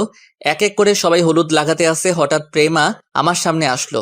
আজকে প্রেমা একটা হলুদ রঙের শাড়ি পরছে, তাকে দেখতে অনেক সুন্দর লাগছে। প্রেমা আমার সামনে এসে বলল, কি ব্যাপার, তুমি এখানে দাঁড়িয়ে আছো কেন? চলো দুজনে একসাথে রাইসাকে হলুদ লাগাবো। দেখো না, সব স্বামী স্ত্রী একসাথে মিলে হলুদ লাগাচ্ছে। ঠিক আছে চলো। আমি আর প্রেমা রাইসার 2 পাশে বসলাম। প্রথমে আমি রাইসার মুখে হলুদ লাগালাম, এরপর প্রেমা লাগালো। হঠাৎ প্রেমা আমার মুখেও লাগিয়ে দিল। এটা দেখে সব মেহমান হাসতে লাগলো। আবার অনেকে দাঁড়িয়ে দাঁড়িয়ে বলছে এদের দুজনকে জামাই বউয়ে অনেক মানিয়েছে। আমি কিছুক্ষণ প্রেমার সাথে দুষ্টুমি করে বাসার ছাদে চলে আসলাম। প্রেমা আর নদী মিলে রাইসার হাতে মেহেদি লাগাচ্ছে। হঠাৎ দেখি রাফি আর রিয়া ছাদের উপরে আসলো। তখন রাফি বলল, কিরে, ছাদের উপরে দাঁড়িয়ে কি করছিস? না, এমনি ভালো লাগছে না। কেন, হঠাৎ তোর আবার কি হলো? আরে তুমি বুঝো না, আজকে রাত্রের পরে তো তার বোনটা স্বামীর বাসায় চলে যাবে, তাই ভালো লাগছে না। ও, এ কথা। এখানে তো কিছুই করার নেই। মেয়ে হয়ে যখন জন্মগ্রহণ করেছে, বিয়ের পর তো স্বামীর বাড়িতে যেতে হবে। আমার বোনটা অনেক আদরের। আমি ওর সাথে সবসময় দুষ্টুমি করতাম। আমার সাথে রাগ করলে আমি তার রাগ ভেঙে দিতাম। আমি আমার বোনটাকে অনেক ভালোবাসি। আমি এ কথা বলে কান্না করে দিলাম। রাফি আমাকে জড়িয়ে ধরে বলল, আরে পাগল, কান্না করিস কেন? তুই যদি ভেঙে পড়িস তাহলে রাইসা অনেক কষ্ট পাবে। আর তার সামনে সবসময় হাসি খুশি থাকবি। তাকে তুই কিছু বুঝতে দিবি না। আচ্ছা ঠিক আছে। রাফিয়া রিয়া আরো কিছুক্ষণ কথা বলে নিচে চলে গেল। আমি ছাদের উপরে দাঁড়িয়ে আকাশের দিকে তাকিয়ে আছি। হঠাৎ কেউ একজন পিছন থেকে ঘাড়ে হাত দিল। আমি তাকিয়ে দেখি প্রেমা। কি ব্যাপার প্রেমা, তুমি এখানে কেন? ওদিকের কাজ কি শেষ? মেহেদি লাগানো শেষ, এখন সবাই বসে নাচ গান উপভোগ করতে আছে। আমি তোমাকে না দেখে ছাদে আসলাম। তুমি এখানে একা একা কি করো? এমনি ভালো লাগছে না, তাই ছাদে দাঁড়িয়ে আছি। আমি মনের কথা বুঝতে পারছি, মন খারাপ করো না। সব মেয়েকে বিয়ের পর স্বামীর বাড়িতে যেতে হবে, এটা দুনিয়ার নিয়ম। প্রেমা আমাকে একটু জড়িয়ে ধরে থাকবে কিছুক্ষণ? এটা আবার বলতে হবে নাকি? এই বলে প্রেমা আমাকে শক্ত করে জড়িয়ে ধরলো। আমিও প্রেমাকে শক্ত করে জড়িয়ে ধরলাম। দুজনে কিছুক্ষণ এভাবে থেকে নিচে চলে আসলাম। প্রেমা আমাকে খাবার খেয়ে আসতে বলেছে। আমি খাবো না বলে রুমে চলে আসলাম। প্রেমা কোনো কথা না বলে নিচে চলে গেল। আমি রুমে এসে ফ্রেশ হয়ে বিছানায় শুয়ে পড়লাম। কিছুক্ষণ পর প্রেমা রুমে আসলো, হাতে 1 প্লেট খাবার নিয়ে এসেছে। প্রেমা প্লেটটা বিছানায় রেখে পানি নিয়ে আসলো, আমার পাশে বসে বলল, উঠে বসো, খাবার খেয়ে নাও। প্রেমা আমি খাবার খাবো না, তুমি খেয়ে নাও। সারাদিন কাজে বিজি ছিলে, খাওয়া দাওয়া ঠিক মতো করো নাই। এখন উঠো বলছি, আমি নিজের হাতে খাইয়ে দিচ্ছি। প্রেমার জোড়াজড়িতে উঠে বসলাম। প্রেমা আমাকে নিজের হাতে খাইয়ে দিতে লাগলো। প্রেমার চেহারা দেখে বোঝা যাচ্ছে প্রেমাও এখনো খায়নি। আমি পানি দিয়ে হাতটা ধুয়ে প্রেমার হাত থেকে প্লেটটা নিয়ে প্রেমার মুখের সামনে খাবার ধরলাম। প্রেমা সাথে সাথে কান্না করে দিল। রাসেল, আমার জীবনে এত ভালোবাসা সারা জীবন থাকবে? থাকবে, আমি তোমাকে ছেড়ে কখনো যাব না। মরার আগ পর্যন্ত তোমার পাশে থাকবো। আমার কেমন জানি ভয় লাগছে, আমি না তোমাকে হারিয়ে ফেলি। আরে পাগলি, এটা তোমার মনের ভুল। আমি তোমাকে সারা জীবন আমার এই বুকে আগলে রাখবো। এই বলে প্রেমার চোখের পানি মুছে দিয়ে খাবার খাইয়ে দিতে লাগলাম। প্রেমা ছোট বাচ্চাদের মতো খাবার খাচ্ছে। খাবার খাওয়া শেষ হলে প্রেমা প্লেট নিয়ে ওয়াশরুম থেকে পানি নিয়ে এসে আমার হাত ধুয়ে দিল। তারপর শাড়ির আঁচল দিয়ে মুখ মুছে দিল। প্রেমা প্লেটটা নিয়ে রুম থেকে বেরিয়ে গেল। কিছুক্ষণ পর রুমে চলে আসলো, বিছানায় শুয়ে আমাকে জড়িয়ে ধরলো। সবার কি খাওয়া দাওয়া হয়ে গেছে? আমি রাইসাকে তার রুমে দিয়ে আসলাম, আর বাকি কিছু মানুষ বাসায় চলে গেছে, আবার কিছু মানুষ আছে। আব্বু আম্মু আমার কথা কিছু জিজ্ঞেস করে নাই? করেছে, আমি বলেছি সারাদিন কাজ করতে করতে ক্লান্ত হয়ে গেছে, তাই রুমে শুয়ে আছে। ঠিক আছে, এখন আমাকে জড়িয়ে ধরে শুয়ে পড়ো। কালকে সকাল সকাল উঠে কাজ শুরু করে দিতে হবে। ওকে, আসো। তারপর দুজন দুজনকে জড়িয়ে ধরে শুয়ে পড়লাম। পরের দিন সকাল ভোরে ঘুম থেকে উঠে গেলাম। প্রেমা এখনো ঘুমিয়ে আছে। আমি প্রেমার কপালে একটা চুমু দিয়ে বিছানা থেকে নেমে ওয়াশরুমে চলে গেলাম। ওয়াশরুমে ঢুকে উঁচু করে একটা পাঞ্জাবি গায়ে দিয়ে বাসা থেকে বেরিয়ে মসজিদে চলে গেলাম। নামাজ পড়ে বাহিরে এসে 20 মিনিটের মতো ঘোরাঘুরি করে বাসায় চলে আসলাম। তারপর কাজের লোকগুলোকে সবকিছু দেখিয়ে দিতে লাগলাম। দেখতে দেখতে বর আসার সময় হয়ে গেছে। আমি রুমে এসে ওয়াশরুমে ঢুকে গোসল করে বাহিরে এসে দেখি প্রেমা দাঁড়িয়ে আছে একটা শাড়ি হাতে নিয়ে। তুমি এভাবে শাড়ি হাতে নিয়ে দাঁড়িয়ে আছো কেন? আজকে তুমি আমাকে শাড়িটা পরিয়ে দিবে। তুমি তো শাড়ি পরতে পারো, আমাকে বলছো কেন? আমার হাতে কাজ আছে। কাজ পরে করতে পারবে, আগে আমাকে শাড়িটা পরিয়ে দাও। দুজনে একসাথে রুম থেকে বেরিয়ে নিচে যাব। কি আর করার, বউয়ের কথা না রেখে পারি? আমি প্রেমার হাত থেকে শাড়িটা নিয়ে তাকে পরিয়ে দিতে লাগলাম। সমস্যা হয়েছে কুচি লাগিয়ে দিতে। আমি কুচিটা প্রেমার হাতে দিয়ে বললাম লাগিয়ে নিতে, কিন্তু খাচ্ছুনি বলে আমাকে লাগিয়ে দিতে। আমি প্রেমার নাভির উপর দিয়ে কুচিটা পরিয়ে দিলাম। প্রেমা আমার মাথা শক্ত করে ধরলো। আমি প্রেমার পেটে একটা কিস করলাম। প্রেমার সাথে সাথে কেঁপে উঠলো। আমি দাঁড়িয়ে প্রেমার ঠোঁটের সাথে ঠোঁট লাগিয়ে দিলাম। দুজনে দুজনকে জড়িয়ে ধরে কিস করতে লাগলাম। কিছুক্ষণ পর ছেড়ে দিয়ে দুজনে রেডি হয়ে একসাথে রুম থেকে বেরিয়ে আসলাম। হঠাৎ নিচের দিকে তাকিয়ে আমি তো পুরো অবাক হয়ে গেলাম। নিচের দিকে তাকিয়ে দেখি বাসার সব মেহমান আমাদের দিকে তাকিয়ে আছে। দুজনে একসাথে নিচে নামলাম। প্রেমা চলে গেছে রাইসার কাছে। আমি কাজের লোকদের কাছে চলে আসলাম। কিছুক্ষণ পর বর চলে এসেছে। সবাই রনিকে স্টেজে নিয়ে বসালো। রাইসাকে নিয়ে এসে রনির পাশে বসালো। আমার বোনটাকে বধূ সাজে অনেক সুন্দর লাগছে। আর কিছুক্ষণ বোনটা বাসায় থাকবে, তারপর বরের সাথে শ্বশুর বাড়ি চলে যাবে। কাজী এসে বিয়ে পড়ানো শুরু করলো। বিয়ে পড়ানো শেষ, কাজী মোনাজাত ধরলো। মোনাজাত শেষে সবাইকে খাবার পরিবেশন করা হলো। আমি কাজের লোকের সাথে ধরাধরি করে কাজ করছি। হঠাৎ দেখি একটা ছেলে প্রেমার দিকে কেমন ভাবে তাকিয়ে আছে। আমি কাজ রেখে ছেলেটার কাছে গেলাম। তখন তাকে জিজ্ঞেস করলাম, কি ভাই, এমন করে ওই মেয়েটার দিকে তাকিয়ে আছেন কেন? সেটা কি তোকে বলতে হবে? অবশ্যই আমাকে বলতে হবে। তুই কে রে যে আমি তোর কাছে বলবো? আমি এই বাড়ির একজন সদস্য, তাই তোকে বলতে হবে। ও তাই নাকি? তাহলে শোন, ওই মেয়েটাকে দেখছিস? তাকে আমার পছন্দ হয়েছে, তাকে আমি বিয়ে করতে চাই। ওকে দেখে তো মনে হচ্ছে তার বিয়ে হয়ে গেছে। বিয়ে হয়েছে তো কি হয়েছে, আমি ওকে জোর করে বিয়ে করব। ওকে দেখতে ভীষণ সেক্সি লাগছে। তাকে আমার জীবনে চাই। ছেলেটার কথা শুনে আমি সাথে সাথে 2টা থাপ্পড় মেরে দিলাম। বাড়ির সব মেহমান আমাদের ঘিরে ফেলেছে। তখন আমি ওই ছেলেটার কলার ধরে বললাম, তোর সাহস কি করে হয় আমার বউকে খারাপ কথা বলার? তোর ঘরে কি মা বোন নেই? আজকে তোকে আমি মেরেই ফেলবো। বলে ছেলেটাকে ইচ্ছে মতো মারতে লাগলাম। প্রেমা আমাকে জোর করে ছাড়িয়ে নিয়ে আসলো। তখন আমাদের মাঝে রনি চলে আসলো। সে বলল, ভাইয়া, এখানে কি হয়েছে? আর আপনি জীবনকে মারলেন কেন? ও আমার মামাতো ভাই হয়। তোমার এই মামাতো ভাই আমার বউকে আমার সাথে খারাপ কথা বলেছে, তাই আমি তাকে মারলাম। জীবন ভাইয়া যেটা বলেছে সেটা কি সত্যি? না রনি ভাইয়া, আমি ওনার বউকে খারাপ কথা বলিনি। কি, তুই এখন মিথ্যা কথা বলছিস? আজকে আমি তোকে মেরে ফেলবো। জীবন, আমি ভাইয়াকে ভালো করে চিনি। ও অন্যায়ভাবে কাউকে মারবে না।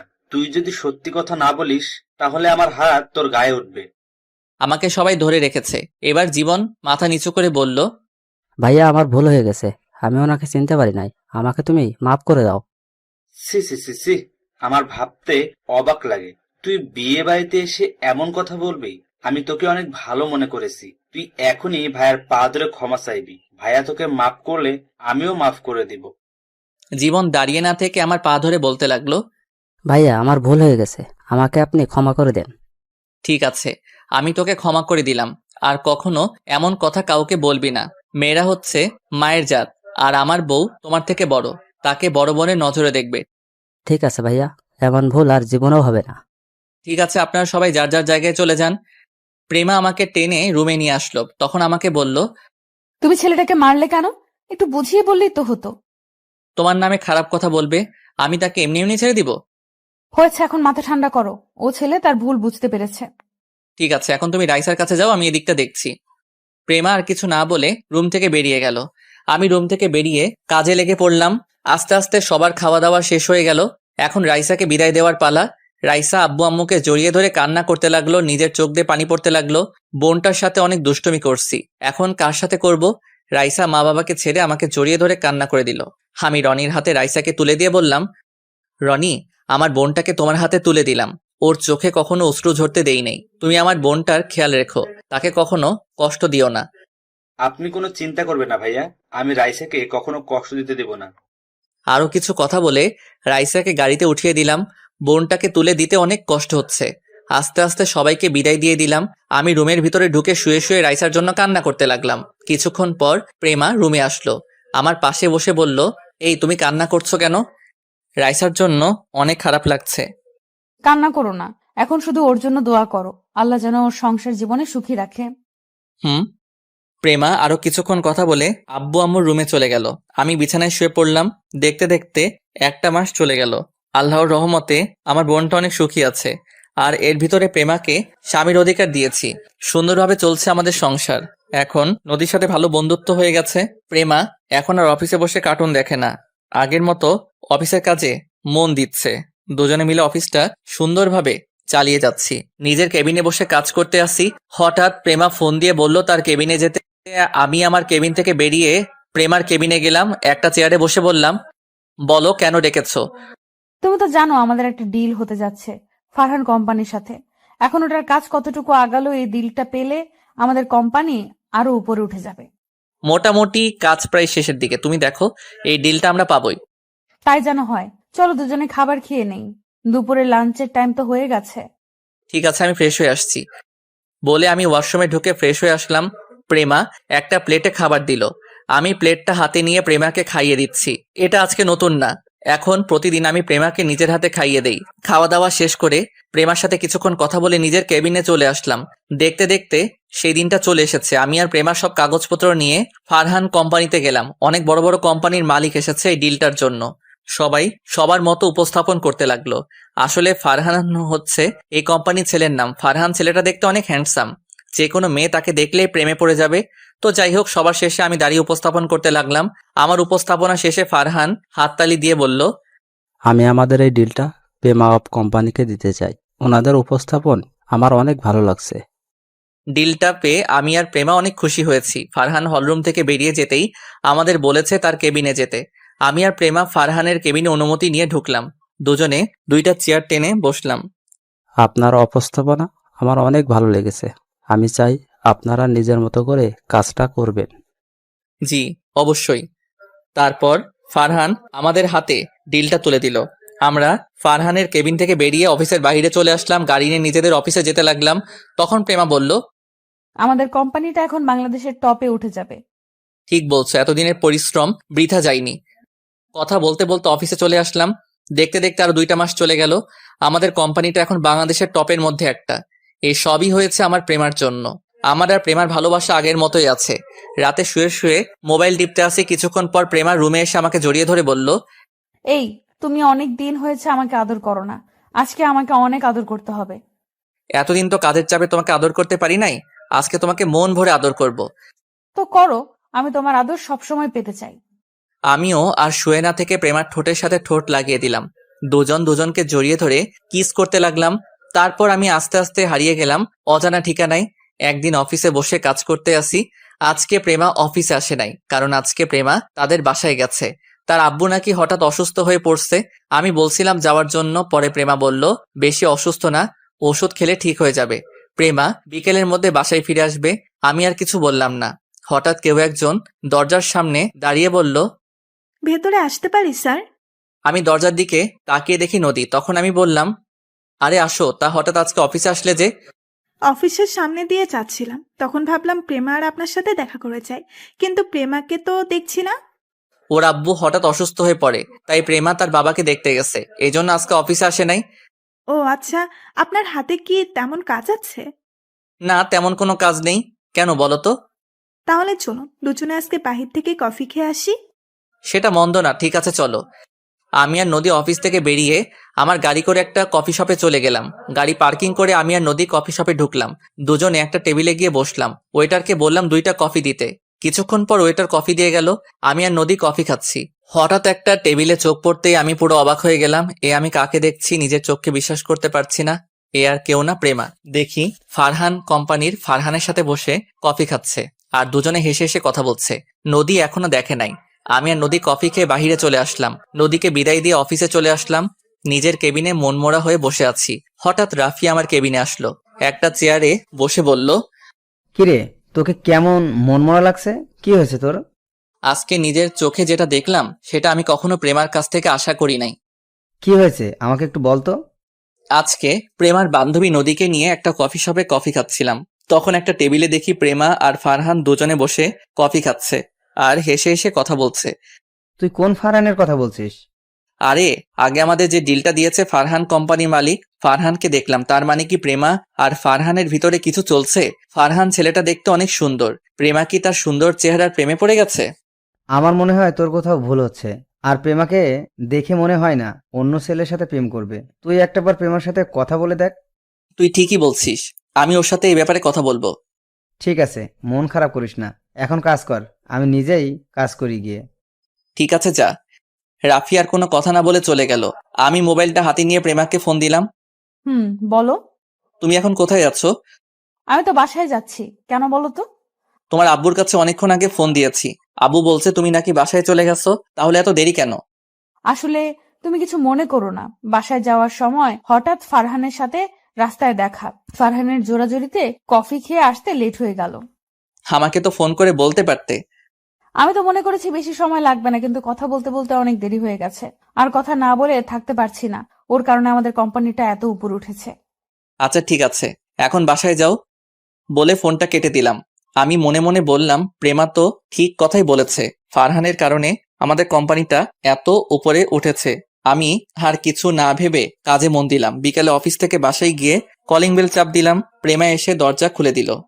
তুমি এসেছো, যাও গিয়ে ফ্রেশ হয়ে নাও। ঠিক আছে। আমি আর কোনো কথা না বলে রুমে চলে আসলাম।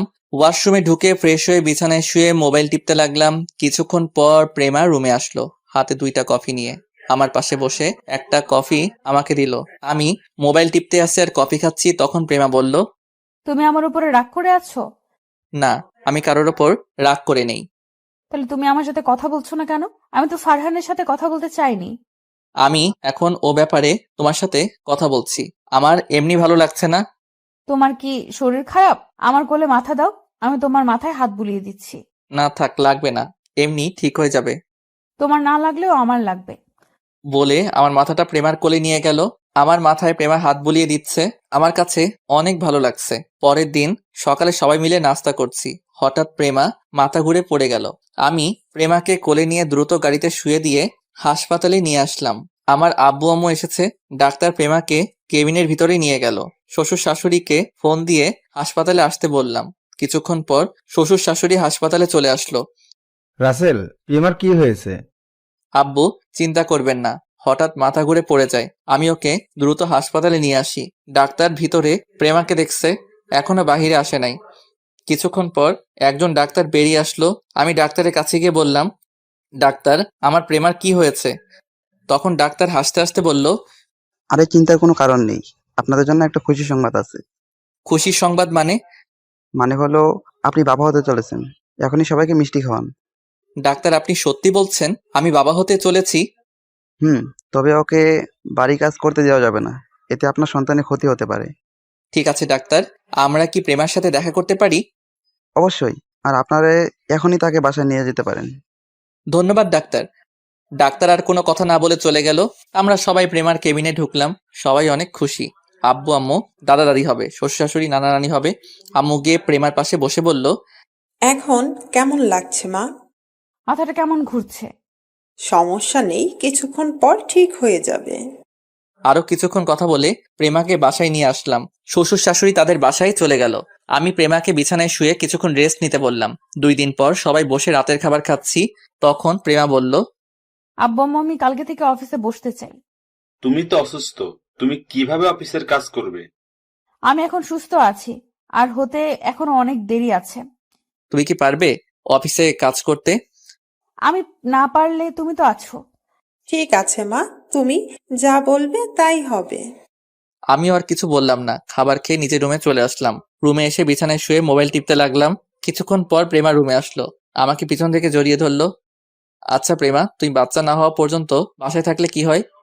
আমি বাসায় থেকে কি করব? আমার বাসায় ভালো লাগছে না, আর এখনো তো অনেক দেরি আছে বাচ্চা হতে। ঠিক আছে, এখন শুয়ে পড়ো। তারপর প্রেমা আমাকে জড়িয়ে ধরে শুয়ে পড়লো। এইভাবে দেখতে দেখতে 1 মাস চলে গেল। ফারহানের সাথে আমাদের বন্ধুত্ব হয়ে গেছে। কয়দিন পর পর আমাদের অফিসে আসে। আজকে ফারহান প্রেমাকে অফিসের কি কাজের জন্য রেস্টুরেন্টে ডাকছে। আমাকে বলছে যাওয়ার জন্য, তবে অফিসের কাজের চাপের জন্য আমি যেতে চাইনি। প্রেমা একা গেছে গাড়ি নিয়ে। আমি অফিসে বসে কাজ করতে লাগলাম। এবার একটু ওদিক থেকে ঘুরে আসি। প্রেমা আর ফারহানের মধ্যে কি কথা হচ্ছে? বলো, কি কাজের জন্য ডেকেছো? ফারহান এবার একটা গোলাপ নিয়ে প্রেমার সামনে হাঁটু গেড়ে বসে বলতে লাগলো, রেস্টুরেন্টে তারা দুজন এবং রেস্টুরেন্টের লোক ছাড়া কেউ নেই। প্রেমা, আমি তোমাকে প্রথম যেদিন আমার অফিসে দেখি সেদিন থেকে আমার তোমাকে ভালো লাগে। এরপর আস্তে আস্তে তোমাকে ভালোবেসে ফেলেছি। প্লিজ তুমি আমাকে ফিরিয়ে দিও না। আমি সত্যি তোমাকে অনেক ভালোবাসি।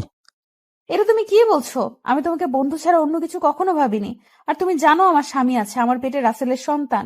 তুমি কি করে এ কথা বলতে পারলে? আমি তোমার কাছে এরকম একটা কথা কখনো আশা করি নাই। আমি জানি তোমার স্বামী আছে, তোমার পেটে রাসেলের সন্তান। তুমি চাইলে রাসেলকে ডিভোর্স দিয়ে দাও, আমি তোমার সন্তানের কোনো ক্ষতি করতে বলবো না। আর ওই রাসেলের কি আছে? আমার সব কিছু আছে। আমি তোমাকে অনেক সুখে রাখবো। তোমাকে আমি অনেক ভালো মনে করছি, কিন্তু তুমি যে এতটা খারাপ তা আমার জানা ছিল না। আমি রাসেলকে নিয়ে অনেক সুখেই আছি। আজকে থেকে তুমি আমার সাথে কোনো যোগাযোগ করবে না। আমি চাই না তোমার কারণে আমার সংসারে অশান্তির সৃষ্টি হোক। তুমি কি জানো তুমি অফিসে না থাকলে তোমার স্বামী অফিসে কি করে? তোমার স্বামী তোমার বান্ধবী নদীর সাথে প্রেম করে। এটা আমি কখনো বিশ্বাস করি না। রাসেলকে আমি ভালো করে চিনি, সেরকম কাজ কখনো করবে না। আমি জানতাম তোমার বিশ্বাস হবে না। ঠিক আছে, আমার সাথে তোমার অফিসে চলো, তারপর দেখবে তোমার স্বামী অফিসে বসে কি করে। আমার স্বামীর উপর অনেক বিশ্বাস আছে আমার। ঠিক আছে, তুমি যখন বলছো তাহলে চলো। তারপর প্রেমা আর ফারহান অফিসে আসতে লাগলো। আর এদিকে আমি অফিসে বসে কাজ করতে আসি। হঠাৎ নদী আমার কেবিনের সামনে এসে বলল, ভিতরে কি আসতে পারি? আরে নদী, তুমি আসো, বসো। নদী ভিতরে ঢুকে একটা চেয়ারে বসলো। কি ব্যাপার, আজকে প্রেমাকে দেখছি না যে? প্রেমা কোথায়? প্রেমা অফিসের কাজের জন্য ফারহান কোম্পানির সাথে দেখা করতে গেছে। ও, তা বলো, কি খাবে, চা না কফি? কফি হলে চলবে। আমি পিয়নকে ফোন দিয়ে বললাম 2টা কফি নিয়ে আসতে। কিছুক্ষণ পর পিয়ন কফি নিয়ে আসলো। দুজনে বসে কফি খেতে লাগলাম। রাসেল, তোমার সাথে আমার কিছু কথা আছে। কি কথা বলো? আসলে তোমাকে যেদিন না বুঝে থাপ্পড় মারি, সেদিন থেকে আমার কেমন জানি লাগছে। তোমার সাথে কথা বলতে আমি তোমাকে ভালোবেসে ফেলেছি। এটা তুমি কি বলছো নদী? আমার বিয়ে হয়ে গেছে, আর প্রেমা যদি এটা জানতে পারে তাহলে তোমাকে অফিসে আর আসতে দিবে না এবং তোমার সাথে বন্ধুত্ব নষ্ট করে দিবে। তোমাকে সত্যি আমি অনেক ভালোবেসে ফেলেছি, প্লিজ তুমি আমাকে ফিরিয়ে দিও না। তুমি প্রেমার বান্ধবী দেখে কিছু করলাম না, তা না হলে এখনই ঘাট ধাক্কা দিয়ে অফিস থেকে বের করে দিতাম। ঠিক আছে, তুমি যখন আমাকে ভালোবাসতে পারবে না তাহলে আমাকে একটাবার জড়িয়ে ধরবে, প্লিজ। তুমি না করো না, আমি আর কখনো তোমার কাছে ভালোবাসার কথা বলবো না। আমি ভাবলাম জড়িয়ে ধরতে তো বলছে, এর থেকে তো বেশি কিছু বলে নাই। ঠিক আছে, শুধু বন্ধু বলে জড়িয়ে ধরতে বললাম।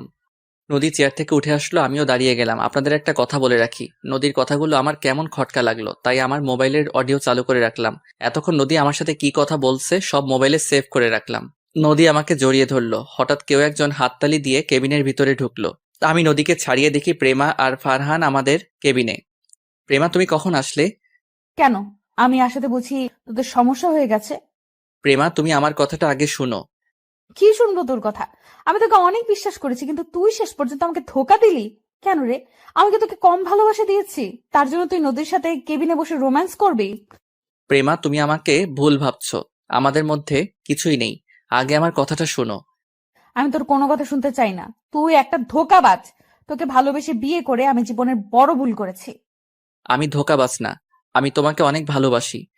এর ফাঁকে ফারহান আর নদী কেবিন থেকে বেরিয়ে চলে গেল। তাহলে এই ছিল তোর ভালোবাসা? লাস্ট পর্যন্ত আমার বান্ধবীর সাথে এরকম করলি? তুই আজকে বাসায় আয়, আমি তোর মতো বেইমানের সাথে আর সংসার করব না।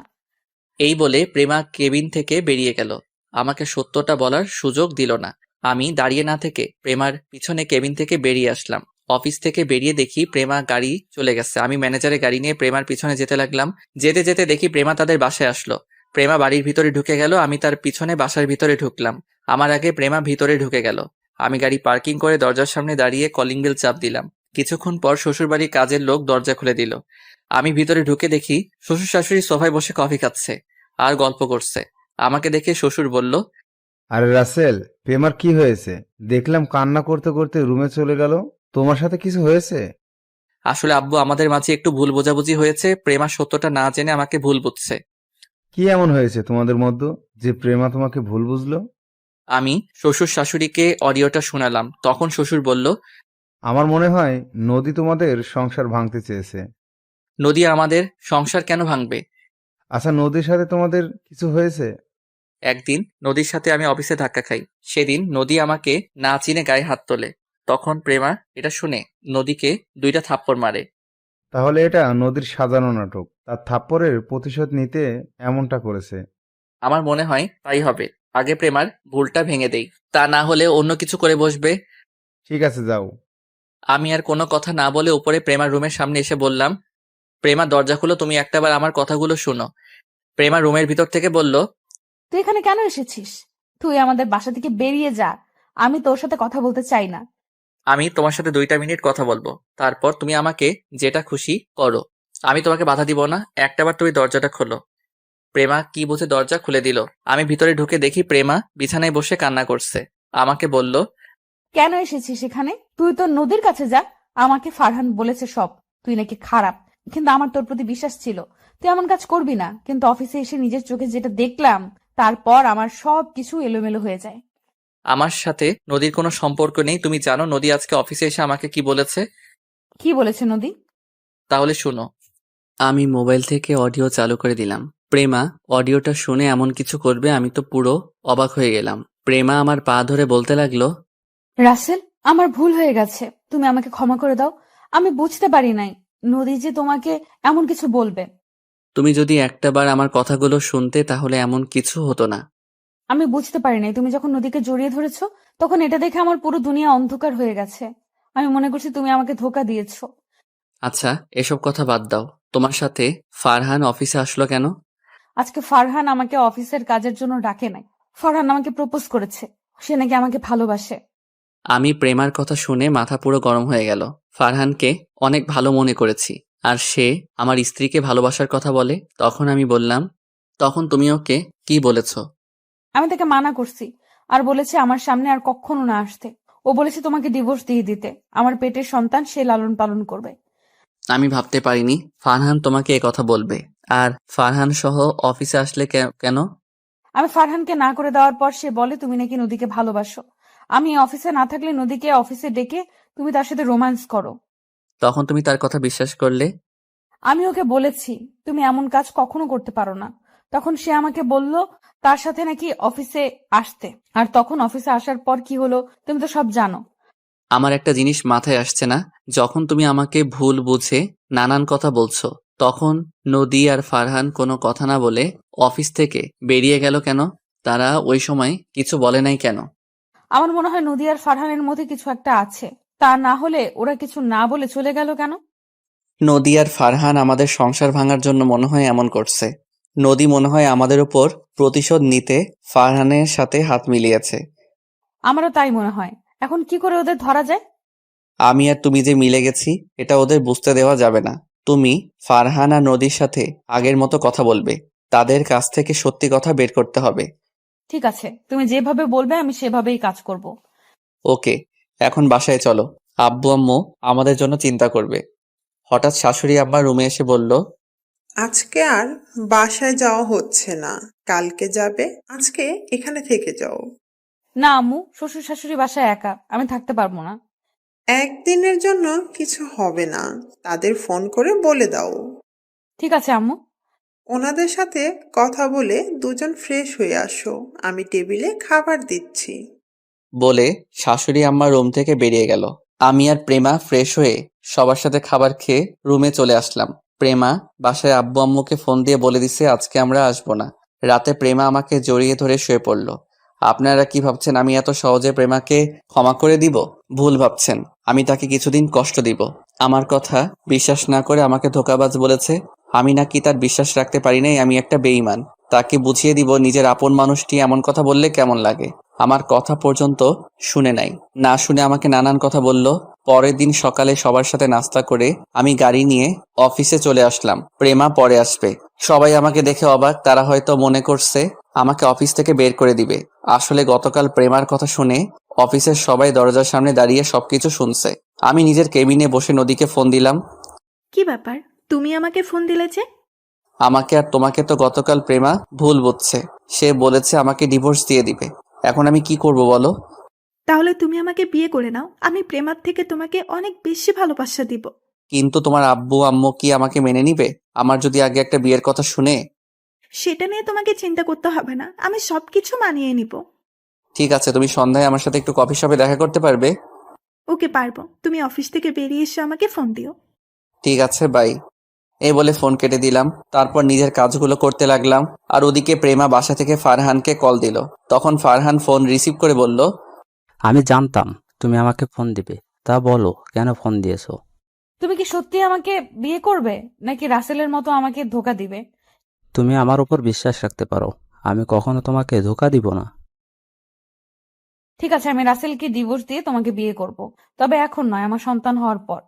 ফারহান মনে মনে বলতে লাগলো, আমি তোকে কিছুদিন ভোগ করব, তারপর এমনি তোকে ছেড়ে দিব। আমি তো নদীকে ভালোবাসি, তোদের সংসার ভাঙার জন্য এত কিছু করেছি, তো সাহস কি করে হলো আমার ভালোবাসা নদীর গায়ে হাত তোলার? তখন ফারহান বলল, ঠিক আছে, তুমি যা বলবে তাই হবে। আর প্রেমা মনে মনে বলতে লাগলো, তুই ভাবলি কেমন করে আমি রাসেলকে ডিভোর্স দিব? তোর কাছ থেকে সব সত্যি বাহির করে ছাড়বো। ওকে, ঠিক আছে, এখন অফিসে গিয়ে ওই রাসেলকে অফিস থেকে বের করে দিব। আমি তো তোমাকে আগেই বলেছি রাসেল ছেলেটা ভালো না, তুমি আমার কথা বিশ্বাস করলে না। আজ ওকে সবার সামনে অপমান করে অফিস থেকে বের করে দিবে। ঠিক আছে, বাই। এই বলে প্রেমা ফোন কেটে দিল। মনে মনে বলল, কুত্তার বাচ্চা, তো সাহস কি করে হয় আমার স্বামীকে অপমান করে বের করে দিতে বললি? রাসেল আমার জান। এই সব কিছু ভাবতে ভাবতে গাড়ি নিয়ে অফিসে চলে আসলো। আর আমি অফিসের কাজ করতে লাগলাম। প্রেমা আমার কেবিনে সোজা আসলো, একটা চেয়ারে বসে বলল, আমি ফারহানের সাথে কথা বলেছি। তো কি কথা বলেছ? তারপর আমাকে সব খুলে বলল। ওকে, এখন অফিসের সবার সামনে দিয়ে আমাকে অফিস থেকে বের করে দাও। আমি কিছুদিন অন্য জায়গায় থাকবো। কিন্তু তোমাকে ছাড়া আমি থাকবো কেমন করে?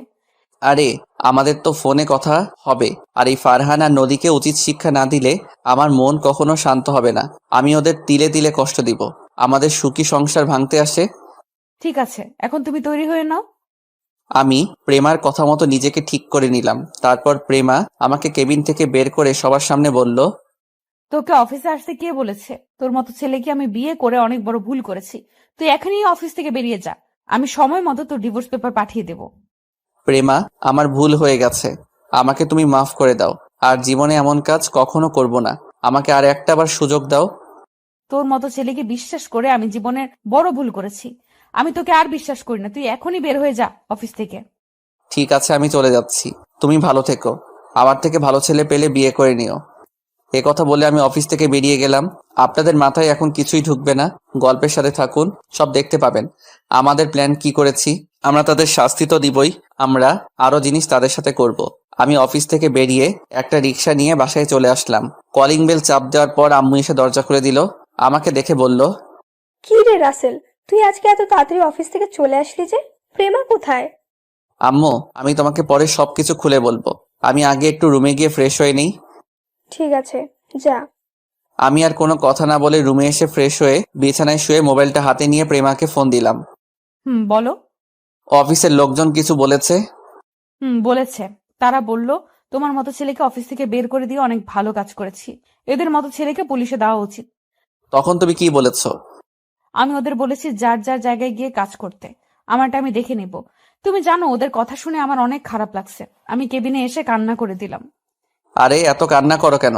পরে সবাইকে বুঝিয়ে বললে ঠিক হয়ে যাবে। আমাদের যত তাড়াতাড়ি সম্ভব কাজটা শেষ করতে হবে। আর আমাদের সন্তান তোমার পেটে। 2-3 মাস পর থেকে তো আর তুমি অফিসে আসতে পারবে না। ঠিক বলেছো। আচ্ছা এখন রাখি, ফারহান কল দিচ্ছে। ওকে, ঠিক আছে। আর আমি যেভাবে বলেছি সেভাবে কথা বলে যাবে। আমি সন্ধ্যায় নদীর সাথে দেখা করব। ওকে, ঠিক আছে। আল্লাহ হাফেজ। আল্লাহ হাফেজ বলে ফোনটা কেটে দিলাম। দুপুরে আব্বু আম্মুর সাথে বসে খাবার খেতে লাগলাম। তখন আব্বু বলল, কিরে, তুই বাসায়, প্রেমা কোথায়? আসলে আব্বু, প্রেমা 1 মাসের মতো বাসায় আসবে না। কেন, কি হয়েছে ওর?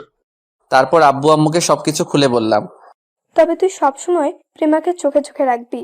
ওই ছেলে যেন প্রেমার কিছু করতে না পারে। সেটা নিয়ে তোমাদের চিন্তা করতে হবে না। আমি প্রেমার পিছনে সবসময় লোক লাগিয়ে রাখবো। ঠিক আছে, এখন খাবার খেয়ে নে। আমি খাবার খেয়ে রুমে চলে আসলাম। সন্ধ্যায় আব্বু আম্মুকে বলে বাসা থেকে বেরিয়ে একটা রিক্সা নিয়ে রেস্টুরেন্টের সামনে চলে আসলাম। এবার আপনাদের একটা কথা বলি। নদীর সাথে বন্ধুত্ব করার পরে নদী আমাকে ভালোবেসে ফেলে। আপনারা হয়তো বলবেন আমি জানতাম কেমন করে। আসলে নদী রাইসার বিয়ের সময় একটা মেয়ের সাথে কথা বলতে শুনেছি। আমি তখন এটা ওটা জায়গায় নিয়ে সাজাতে গেলে তাদের কথাগুলো শুনতে পাই। নদীর সাথে মেয়েটা নদীকে বলেছে, ওর তো বউ আছে, দেখে মনে হচ্ছে দুজন দুজনকে পাগলের মতো ভালোবাসে। তুই তাকে কিভাবে মনের কথা বলবি? তখন নদী বলল, আমি আগে প্রেমার চোখে রাসেলকে খারাপ বানাবো, তারপর রাসেলকে আপন করে নিব। তখন ওই মেয়েটা বলল, তুই কিভাবে রাসেলকে প্রেমার চোখে খারাপ বানাবি? তখন নদী বলল, সেটা সময় হলেই জানতে পারবি। আরো অনেক কাহিনী আছে, সাথে থাকেন, দেখতে পাবেন। এখন আপনাদের মাথায় কিছুই ঢুকবে না। আমি রেস্টুরেন্টের ভিতরে ঢুকে একটা টেবিলের সামনে গিয়ে চেয়ার টেনে বসলাম। কিছুক্ষণ পর নদী আসলো। আমার সামনের চেয়ারে বসে বলল, বলো, কেন ডেকেছ? তোমার জন্য তো প্রেমা আমাকে ভুল বুঝেছে। আমাকে আজকে অফিস থেকে বের করে দিয়েছে। এখন আমি কি করব? সমস্যা নেই, তুমি আমাদের অফিসে কাজ করো, দুজনে মিলে অফিসটা চালাবো। তোমার আব্বু কিছু বলবে না? আমার উপরে আব্বু কখনো কথা বলে না। আজকে তোমাকে আমি একটা সত্যি কথা বলি। আসলে আমি তোমাকে অনেক আগে থেকেই ভালোবাসি, কিন্তু প্রেমার কারণে বলতে পারি না। প্রেমা সারাক্ষণ আমাকে প্যারার উপরে রাখে। কি, তুমি সত্যি বলছো? আমি সত্যি বলছি। তুমি জানো, আমিও তোমাকে অনেক আগে থেকে ভালোবাসি, কিন্তু প্রেমার জন্য বলতে পারি নাই। আসলে প্রেমাকে আমার একটু ভালো লাগে না। ওর থেকে মুক্তি পেয়ে অনেক ভালো লাগছে। প্রেমার আগে যদি তোমাকে দেখতাম তাহলে তোমাকে বিয়ে করতাম। তাহলে আমার কাজটা করা ঠিক হয়েছে? মানে, কি কাজ? আরে তোমাকে জড়িয়ে ধরা, তা না হলে তো প্রেমা তোমাকে ছেড়ে দিত না। একদম ঠিক কাজ করেছো। এখন আমি তোমাকে বিয়ে করে নিব। ঠিক আছে, আমি আব্বু আম্মুর সাথে কথা বলবো।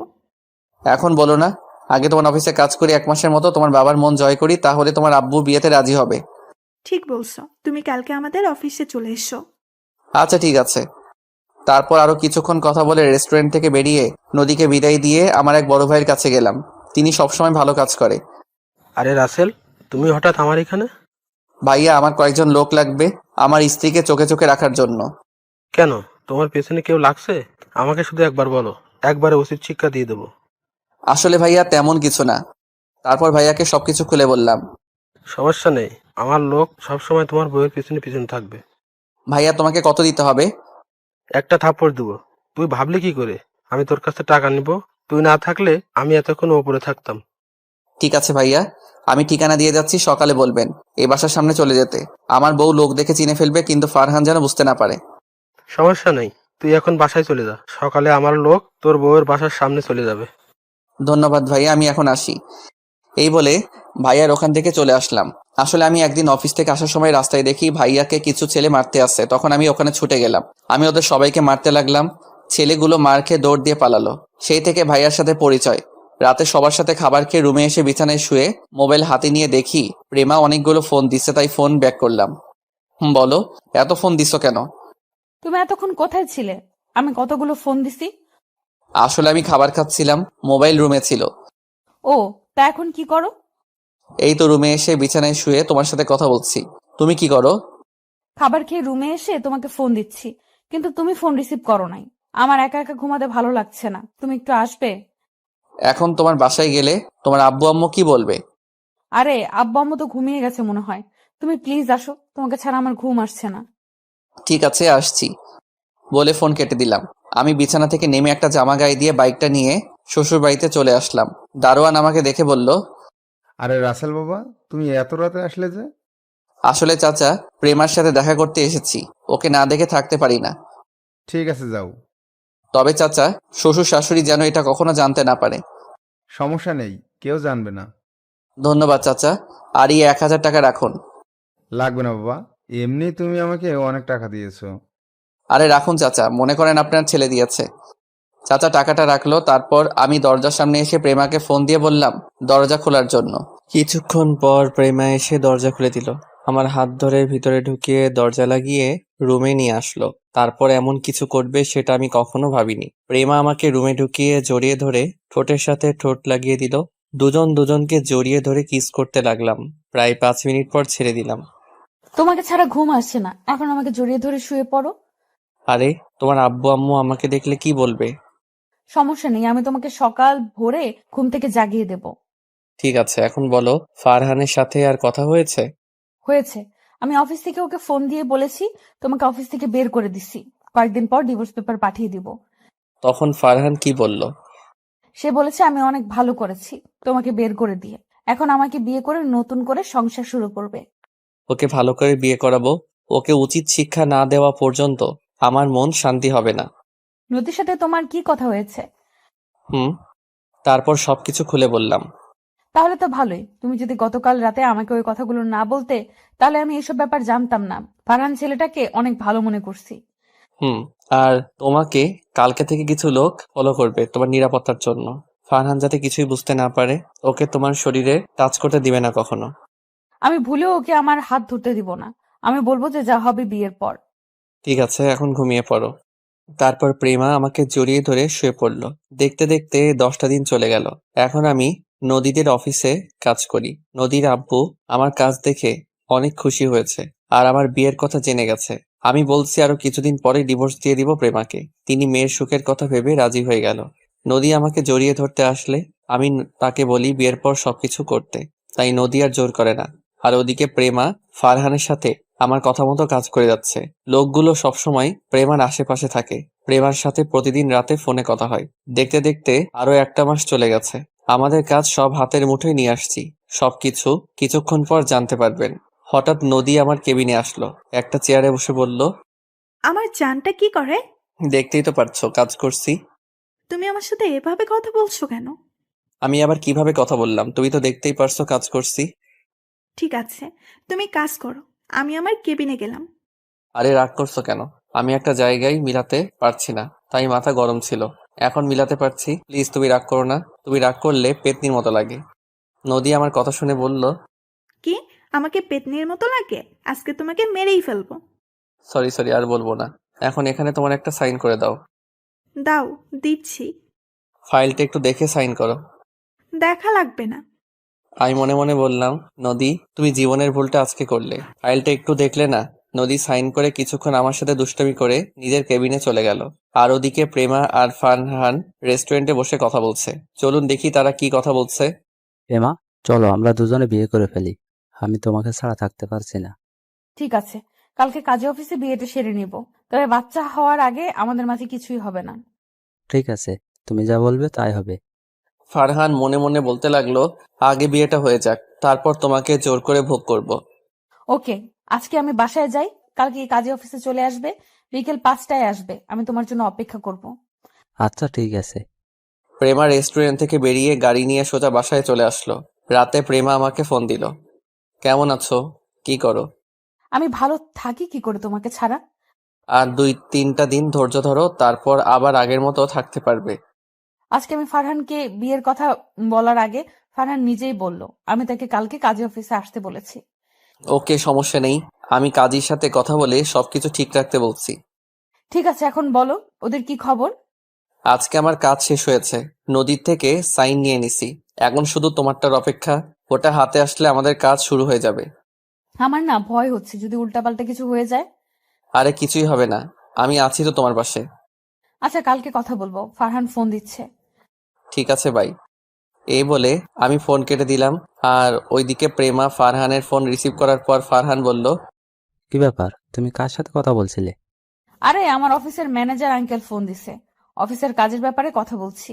ও, তাই এখন কি করো? খাওয়া দাওয়া করেছো? খাওয়া দাওয়া হয়েছে, আর এখন তোমার সাথে কথা বলছি। তোমার খাওয়া দাওয়া হয়েছে? হয়েছে। তারপর তারা আরো কিছুক্ষণ কথা বলে ফোন কেটে দিল। প্রেমা ঘুমিয়ে পড়ল। আসুন আপনাদের সাথে কিছু কথা বলি। প্রেমাকে আমি প্রথমে কষ্ট দিব মনে করছি, কিন্তু পরে ফারহান আর নদীর পরিবারের ব্যাপারে কিছু কথা বলার পর প্রেমা রাজি হয়ে যায়। আর আমি কাজটা একা করতে পারবো না, তাই প্রেমার সাথে শেয়ার করি। প্রেমা আমার কথায় রাজি হয়ে যায়। রাজি হওয়ার কারণে তাকে কষ্ট দেইনি।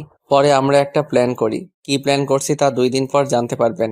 ফারহান আর নদীকে নকল একটা ডিভোর্স পেপার দেখালাম। তারা মনে করছে আমাদের মধ্যে ডিভোর্স হয়ে গেছে। এবার চলুন ফারহান আর নদীর মধ্যে কি হচ্ছে। কি ব্যাপার নদী, তুমি এখন আমার সাথে আগের মতো কথা বলো না কেন? তুমি আমাকে ভুলে যাও ফারহান, আমি রাসেলকে ভালোবেসে ফেলেছি। ওকে আমার মনের ভেতরে জায়গা দিয়ে দিচ্ছি। এটা তুমি কি বলছো? আমাদের আজ 1 বছরের রিলেশন, আর তুমি এখন কি বলছো? তোমার সাথে মিলে রাসেল আর প্রেমার সংসার ভাঙছি, আর এখন তুমি কি বলো? সেটার জন্য তোমাকে ধন্যবাদ। তুমি প্রেমাকে বিয়ে করে নাও, আমি রাসেলকে বিয়ে করে নিই। আমি তোমাকে ছাড়া থাকতে পারবো না। তুমি কেমন ছেলে আমার ভালো করেই জানা আছে। তুমি মেয়েদের ফাঁদে ফেলে তাদের জীবনটা নষ্ট করে নতুন আরেকটা ধরো। বাহ বাহ, তুমি আমার কথাই বললে? তুমি কেমন মেয়ে এটা আমি জানি না? তুমি শিয়াবের সাথে কি করছো আমি সবকিছু জানি। ওর সাথে তো মিথ্যা প্রেমের অভিনয় করছি, একমাত্র তাদের সম্পত্তির লোভে। তাই ওর থেকে সবকিছু নিয়ে রাস্তায় নামিয়ে দিছি। ও, তার মানে আমার সাথেও এমন কিছু করতে, তাই না? কিন্তু আমার কিছুই তো তুমি নিতে পারবে না। ঠিকই ধরেছিস। এখন ফোন রাখ, তোর সাথে কথা বলতে আমার ভালো লাগে না। এই বলে নদী ফোন কেটে দিল। আর ফারহান মনে মনে বলতে লাগলো, আরে নদী, তুই কি মনে করেছিস আমি তোকে হাড়ে হাড়ে চিনি? তাই তোর সাথে আমিও প্রেমের অভিনয় করে গেছি। এখন প্রেমাকে বিয়ে করে তাদের সব সম্পত্তি দখল করে নিব। তারপর প্রেমাকে ঘাট ধাক্কা দিয়ে বাসা থেকে বের করে দিব। পরের দিন বিকালে কাজী আমার কথা মতো সবকিছু ঠিক করে রেখেছে। প্রেমা আর ফারহান সাইন করলো, কিন্তু ফারহান সাইন করার আগে পেপারটা পড়ে দেখলো না। তারপর প্রেমা আর ফারহান কাজী অফিস থেকে বেরিয়ে যে যার বাসায় চলে আসলো। আর এদিকে আমি নিজের কেবিনে ক্যামেরা সেটিং করে নদীকে আমার কেবিনে আসতে বললাম। কিছুক্ষণ পর নদী আমার কেবিনের ভিতরে ঢুকে একটা চেয়ারে বসলো। তখন নদী বলল, বলো, কেন ডেকেছো আমাকে? আচ্ছা নদী, তুমি আমার কাছে একটা সত্যি কথা বলবে? কি কথা বলো? তুমি কি শিহাব নামে কাউকে চিনো? শিহাব নামে আমি একজনকে চিনতাম, কেন বলো তো? তুমি কি শিহাবকে ভালোবাসতে? আমি ওকে ভালোবাসতাম, তবে এখন আর ভালোবাসি না। এখন তোমাকে ভালোবাসি। ওর কথা আমি ভুলেই গেছি। তুমি কি তাকে সত্যিকারের ভালোবেসেছো? আসলে আমি তাকে সত্যিকারের ভালোবাসি নাই, তার সাথে প্রেমের অভিনয় করে তাদের সব সম্পত্তি দখল করে নিয়েছি। তুমি এটা ওর সাথে করলে কেন? এটা কি তুমি একাই করেছো? এটা আমি একা করি নাই, সাথে আমার বাবাও ছিল। আর ওর সাথে এটা করার কারণ, সে মেয়েদের নিয়ে মজা করতো, বেশি ভাব দেখাতো। তাই ওর সাথে প্রেমের অভিনয় করে আমি আর আব্বু ওদের সবকিছু নিয়ে রাস্তায় নামিয়ে দিছি। তাই বলে এমনটা করবে ওর সাথে? করেছি, বেশ করেছি। আচ্ছা, তুমি ওর কথা বলছো কেন? তুমি কি শিহাবকে চিনো? আমি ওকে চিনি না। গতকাল রাস্তায় হঠাৎ আমার গাড়ির সামনে এসে ধাক্কা খায়, তখন আমি তাকে হাসপাতালে নিয়ে যাই। তারপর আমাকে এই কথাগুলো বলল। ওর কথা তোমাকে চিন্তা করতে হবে না। এখন আমাদের বিয়ের ব্যাপারে চিন্তা করো। ঠিক আছে, কালকে আমি আব্বু আম্মুকে নিয়ে তোমাদের বাসায় যাব বিয়ের কথাবার্তা বলতে। ঠিক আছে, এখন আমি কেবিনে গেলাম, হাতে কিছু কাজ আছে। ওকে, যাও। নদী আর কোনো কথা না বলে কেবিন থেকে বেরিয়ে গেল। আমি বসে বসে কাজ করতে লাগলাম। সন্ধ্যায় গাড়ি নিয়ে আমি সোজা ফারহানের বাসায় চলে গেলাম। কলিং বেল চাপ দেওয়ার পর একজন কাজের লোক এসে দরজা খুলে দিল। আমাকে দেখে বলল, কাকে চাই? আমি ফারহানের আব্বুর সাথে একটু কথা বলতে চাই। ঠিক আছে, আপনি ভিতরে সোফায় বসুন, আমি সাহেবকে ডেকে দিচ্ছি। এই বলে কাজের লোক ভিতরে চলে গেল। আমি ভিতরে ঢুকে সোফায় বসলাম। কিছুক্ষণ পর ফারহানের আব্বু আসলো। আমাকে দেখে বলল, তুমি কে? তোমাকে তো চিনতে পারলাম না। আমাকে আপনি চিনবেন না, শুধু আপনাকে কিছু কথা জিজ্ঞেস করতে আসলাম। কি কথা বলো? শিল্পপতি নাজমুল হাসানকে চিনেন আপনি? চিনি, ও আমার বন্ধু ছিল, সে তো এখন বেঁচে নেই। ওনাকে তো আপনি মেরেছেন। আপনার কারণে উনি মরতে বাধ্য হলো। কেন করেছেন ওনার সাথে এমন কিছু? আপনি ওনার বন্ধু ছিলেন, বন্ধু হয়ে বন্ধুর ক্ষতি করতে আপনার একটু কষ্ট হয়নি? করেছি, বেশ করেছি। সে আমার থেকে উপরে উঠতে চাইছে, তাই ওকে রাস্তায় বসিয়ে দিলাম। এখন যদি আপনার নামে আমি থানায় মামলা করি তখন আপনার কি হবে? প্রমাণ সাক্ষী ছাড়া পুলিশ আমার কিচ্ছু করতে পারবে না। আর আমার হাত মন্ত্রী পর্যন্ত আছে, তুমি আমার কিছু করতে পারবে না। আমি আপনাকেও দেখে ছাড়বো। তোর সাহস তো কম না, তুই আমার বাড়িতে এসে আমাকে হুমকি দিচ্ছিস। আমি চাইলে এখনই তোকে থানায় ভরিয়ে দিতে পারি, কিন্তু আমি তা করব না। তুই এখনই আমার বাসা থেকে বেরিয়ে যা। ঠিক আছে, আমি চলে যাচ্ছি, তবে আমি আবার আসবো। এই বলে আমি বাসায় চলে আসলাম। রাতে আব্বু আম্মুর সাথে খাবার খাওয়ার সময় আব্বু বলল, কিরে, তোর কাজ কতটুকু আগালো? আব্বু কালকে সব শেষ হয়ে যাবে, আমাদের কাছে সব প্রমাণ চলে এসেছে। রাইসা ফোন করে বলল সামনের শুক্রবার বাসায় আসবে। ওরা কি বাইরে থেকে বাংলাদেশে আসছে? না, কালকে আসবে বলেছে। তোর মোবাইলে ফোন দিচ্ছে, কিন্তু তোকে বিজি পাইছে, তাই আমার মোবাইলে ফোন দিয়ে বলেছে। রাইসের সাথে কথা হয় না আজ 2 দিন হয়েছে। কি করবো বলো, ওদিকের কাজ করে সময় পাই না। ওটা সমস্যা নেই, তো কালকে পুলিশ সাথে করে নিবি। আব্বু। তারপর খাওয়া দাওয়া করে রুমে চলে আসলাম। বিছানায় শুয়ে প্রেমাকে ফোন দিলাম। ফোন দেওয়ার সাথে সাথেই রিসিভ করলো। আমার জানুটা কেমন আছে? তোমাকে ছাড়া ভালো থাকি কি করে? কালকে থেকে তো আমার সাথে থাকবে। আজকে রাতটা কষ্ট করো, তা কাগজপত্র সবগুলো আনছো? সব আমার সাথে আছে। আর ফারহানের সাথে আমি একটা ভিডিও করছি। ও আগে কার সাথে কি করছে সব কিছু আমাকে খুলে বলছে। আমি বলেছি তার কথা শুনে আমি তাকে ছেড়ে যাব না। তারপর সবকিছু খুলে বলছে। খুব ভালো করছো, কালকে সকালে বাসায় চলে আসবে। তোমাকে নিয়ে আর সাথে পুলিশ নিয়ে ফারহানা নদীর বাসায় যাব। আমার মন বলছে এখনই তোমার বাসায় চলে আসতে। না জানু, রাতটা কষ্ট করে কাটিয়ে সকালে চলে এসো। ঠিক আছে। তারপর আরো কিছুক্ষণ কথা বলে ঘুমিয়ে পড়লাম। সকালবেলা ঘুম থেকে উঠতে বুকটা কেমন ভারী লাগছে। চোখ খুলে দেখি যাকে দেখলাম তাকে দেখে তো অবাক হয়ে গেলাম। ঠিকই ধরেছেন, প্রেমা। আমি উঠতেই প্রেমার ঘুম ভেঙে গেল। তখন আমি তাকে বললাম, প্রেমা তুমি কখন আসলে? আমি সকাল ভোরে চলে এসেছি, তোমাকে ছাড়া থাকতে ভালো লাগছে না তাই চলে আসলাম। ঠিক আছে, এখন উঠো, আমি ফ্রেশ হব। আর একটু থাকো না, অনেকদিন পর তোমাকে জড়িয়ে ধরলাম। ঠিক আছে থাকো, এখন বলো আব্বু আম্মু কি জানে তুমি বাসায় এসছো? আম্মু তো দরজা খুলে দিল। তোমার আব্বু আম্মু জানে তুমি আমার কাছে আসবে? তারা কেউ জানে না, শুধু দারোয়ান চাচা জানে। ও। প্রেমা আমাকে কিছুক্ষণ জড়িয়ে ধরার পর দুজনে ফ্রেশ হয়ে সবার সাথে নাস্তা করে বেরিয়ে পড়লাম থানার উদ্দেশ্যে। থানায় এসে একজনের কেবিনের ভিতরে ঢুকে গেলাম। ওসি সাহেব, আপনার সাথে কিছু কথা ছিল। আপনি আপনার বউকে কেমন আদর করেন? ওসি আমার দিকে তাকিয়ে বলল, ওই হারামি, ভাবির সামনে এমন কথা বলতে লজ্জা করে না? তুই তো জানিস আমার লজ্জা নেই। চুপ হারামি। ভাবি কেমন আছেন? আমি ভালো আছি, তুমি কেমন আছো? আমিও ভালো আছি। তো বলুন কি খাবেন? আমরা কিছু খাবো না। এই কথা বললে তো হবে না, আপনি এই প্রথম আমার থানায় আসছেন, একটা কিছু তো খেতেই হবে। শুধু কফি হলেই চলবে। তারপর রকি একজন কনস্টেবলকে বলল 3টা কফি নিয়ে আসতে। কিছুক্ষণ পর কনস্টেবল কফি নিয়ে আসলো। 3জনে কফিকে বেরিয়ে পড়লাম। সাথে আরো কিছু পুলিশ নিয়ে বের হলাম। রকি হচ্ছে আমার কলেজ ফ্রেন্ড। কিছুদিন আগে সে ওসির পদ পেয়েছে। তার সাথে মাঝে মাঝে যোগাযোগ হতো। এবার যেতে যেতে আসল ঘটনা আপনাদেরকে খুলে বলি। একদিন আমি অফিস থেকে বেরিয়ে এসে বাসায় যাওয়ার সময় রাস্তার পাশে একটা ছেলেকে দেখে গাড়ি দাঁড় করাই। আমি ছেলেটাকে দেখে মাথা নিচু করে বসে আছে। তখন আমি তাকে বললাম, কি হয়েছে তোমার, তুমি এইভাবে মাথা নিচু করে বসে আছো কেন? ছেলেটা মাথা ওঠার সাথে সাথে আমাকে দেখে বলল, আরে রাসেল, তুই? তোর সাথে অনেকদিন পর দেখা। আমার কথা বাদ দেই, কিন্তু তুই এখানে এইভাবে বসে আছিস কেন? এটা আমার কপালে লেখা ছিল। কি হয়েছে আমাকে খুলে বল। তোর জামা কাপড়ের এই অবস্থা কেন? তাহলে শোন, আমি নদী নামে একটা মেয়েকে ভালোবাসতাম। মেয়েটা আমার সাথে প্রেমের অভিনয় করে, আমাদের সব সম্পত্তি দখল করে নেয়। আমি তাকে অনেক বিশ্বাস করেছিলাম, কিন্তু সে আমার সাথে এমন কিছু করবে আমি কখনোই ভাবিনি। এটা তোর পাপের ফল। তোর যে সময় সবকিছু ছিল তখন তুই মানুষের সাথে কেমন আচরণ করতি, সেজন্য আল্লাহ তোর সাথে এমন করেছে। এখন বল, তোর আব্বু আম্মু কোথায়? আমার বাবার বন্ধু জাহিদ খান আব্বুর অফিস নিজের নামে করে নেওয়ার পর আব্বু হার্ট অ্যাটাক করে মারা যায়। এরপর শেষ সম্বল ছিল আমাদের বাড়িটা। এটা নদী এবং তার বাবা মিলে আমার থেকে দখল করে নেয়, কারণ বাড়িটা আমার নামে ছিল। কিছুদিন পর আব্বুর অফিসটা আমার নামে করে দিলেও কিন্তু তার আগে জাহিদ হাসান আমার আব্বুর থেকে নিয়ে যায়।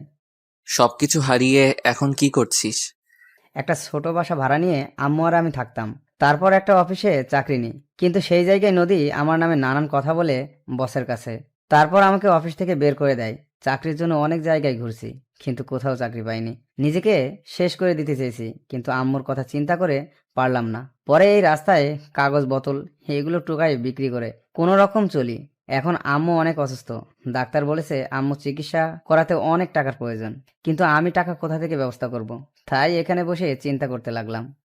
এখন দেখছিস, যে সময় তোর সবকিছু ছিল তখন গরিবদের মানুষ মনে করতি না, আর এখন সবকিছু হারিয়ে রাস্তায় বোতল কাগজ কুড়িয়ে চলতে হয়। ঠিকই বলেছিস। তোকে দেখে মনে হচ্ছে অনেক টাকা পয়সার মালিক হয়ে গেছিস। আমাকে কিছু টাকা দিবি আর একটা চাকরির ব্যবস্থা করে দিবি। আমি চাকরি করে তোর সব টাকা দিয়ে দিব। ঠিক আছে, তুই আমার গাড়িতে ওঠ। আগে তোর আম্মুকে হাসপাতালে নিয়ে যাই, তারপর তোর ব্যবস্থা করব। তারপর শিহাবকে গাড়িতে উঠিয়ে তার ভাড়া বাসায় চলে গেলাম। বাসায় এসে দেখি শিহাবের আম্মু কেমন করে শুয়ে আছে। আমার দেখে অনেক মায়া লাগলো। তারপর আমি আর শিহাব ওর আম্মুকে গাড়িতে উঠিয়ে হাসপাতালে ভর্তি করিয়ে দিলাম। ডাক্তারকে বলেছি ওনার চিকিৎসা করাতে যত টাকা লাগে আমি দিব। তারপর ডাক্তার শিহাবের আম্মুর চিকিৎসা শুরু করলো। শিহাব তার আম্মুর সাথে আছে। এখন তার আম্মু কিছুটা সুস্থ আছে। এই ছিল আসল ঘটনা। এবার বাস্তবে ফিরে আসি। আমি, প্রেমা আর রকি নদীদের বাসায় চলে আসলাম। নদী জানে আজকে তাকে দেখার জন্য আমার আব্বু আম্মু আসবে, কিন্তু সে তো জানে না আজকে ওকে আর ওর বাবাকে পুলিশের কাছে ধরিয়ে দিব। আমরা নদীদের বাসায় চলে আসলাম। কলিং বেল চাপ দেওয়ার পর কাজের বুয়া দরজা খুলে দিল। আমরা কাজের বুয়ার কোনো কথা না শুনে ভিতরে ঢুকে গেলাম। আমরা ভিতরে ঢুকে দেখি নদীর আব্বু সোফায় বসে আছে। আমাকে এবং আমার সাথে পুলিশ দেখে বলল, আরে রাসেল, তুমি? তা তোমার আব্বু আম্মু কোথায়? তোমার সাথে মেয়েটা এবং পুলিশ কেন? এরা আপনাকে এবং আপনার মেয়েকে ধরতে এসেছে। আমাদের অপরাধ কি? আপনি আর আপনার মেয়ে নদী অভিনয় করে শিহাবের বাড়ি দখল করে নিয়েছেন, সেজন্য পুলিশ আপনাদের ধরতে এসেছে। তুমি হয়তো জানো না, পুলিশ প্রমাণ ছাড়া কাউকে ধরতে পারে না। আমরা প্রমাণ ছাড়া আপনাকে এবং আপনার মেয়েকে ধরতে আসি নাই, প্রমাণ নিয়ে এসেছি। আর এই রাসেল আপনাদের নামে থানায় মামলা করেছে। হঠাৎ নদী রুম থেকে বেরিয়ে এসে বলল, রাসেল, এখানে কি হচ্ছে? আর প্রেমা, তুই এখানে? সাথে দেখি পুলিশ এসেছে। পুলিশ এমনি আসে নাই, তোকে আর তোর বাপকে থানায় নিয়ে যেতে আসছে। আমাদের অপরাধ? তোরা কি অপরাধ করছিস এই দেখ। তারপর নদী আমার সাথে যে কথা বলল সবগুলো দেখালাম। তখন নদী বলল, রাসেল, তুমি আমার সাথে বেইমানি করলে। আমি তোমাকে বিশ্বাস করে সবকিছু খুলে বলছি। বিশ্বাস তো আমার ফ্রেন্ড শিহাব ও তোদের করেছে। বিনিময়ে তোরা কি করছিস ওর সাথে? তার শেষ সম্বল বাড়িটাও নিয়ে নিলি, তুই আর তোর বাপ। চিন্তা করিস না নদী, আমাদের থানায় বেশিক্ষণ আটকে রাখতে পারবে না। টাকা দিলে এমনি আমাদের ছেড়ে দিবে। আপনি ভুল ভাবছেন, কারণ এখন আপনাদের কিছুই নেই। আমি জানি আপনার সব সম্পদের মালিক নদী, তাই ওর কাছ থেকে সবকিছু সাইন করে নিয়ে নিছি। এখন আপনি রাস্তার ফকির। আপনারা যেভাবে শিহাব থেকে অভিনয় করে সব সম্পত্তি দখল করে নিছেন, আমিও আপনার মেয়ের সাথে অভিনয় করে সবকিছু লিখে নিছি। আমাদের কি ক্ষমা করে দেওয়া যায় না? আমরা আর এমন ভুল কখনো করব না। আমি কেন, শিহাবও তোদের ক্ষমা করবে না। রকি, তাদের নিয়ে যা। এই, এদের থানায় নিয়ে চলো। রকির কথা মতো পুলিশ নদী আর নদীর বাবাকে ধরে নিয়ে বাহিরে চলে গেল। বাহিরে আসার পর গাড়ি নিয়ে ফারহানের বাসায় যেতে লাগলাম। সাথে নদী আর নদীর বাপ ছিল। কিছুক্ষণ পর আমরা তাদের বাসায় চলে আসলাম। আমরা সবাই দরজার সামনে দাঁড়িয়ে কলিং বেল চাপ দিলাম। কাজের বুয়া এসে দরজা খুলে দিল।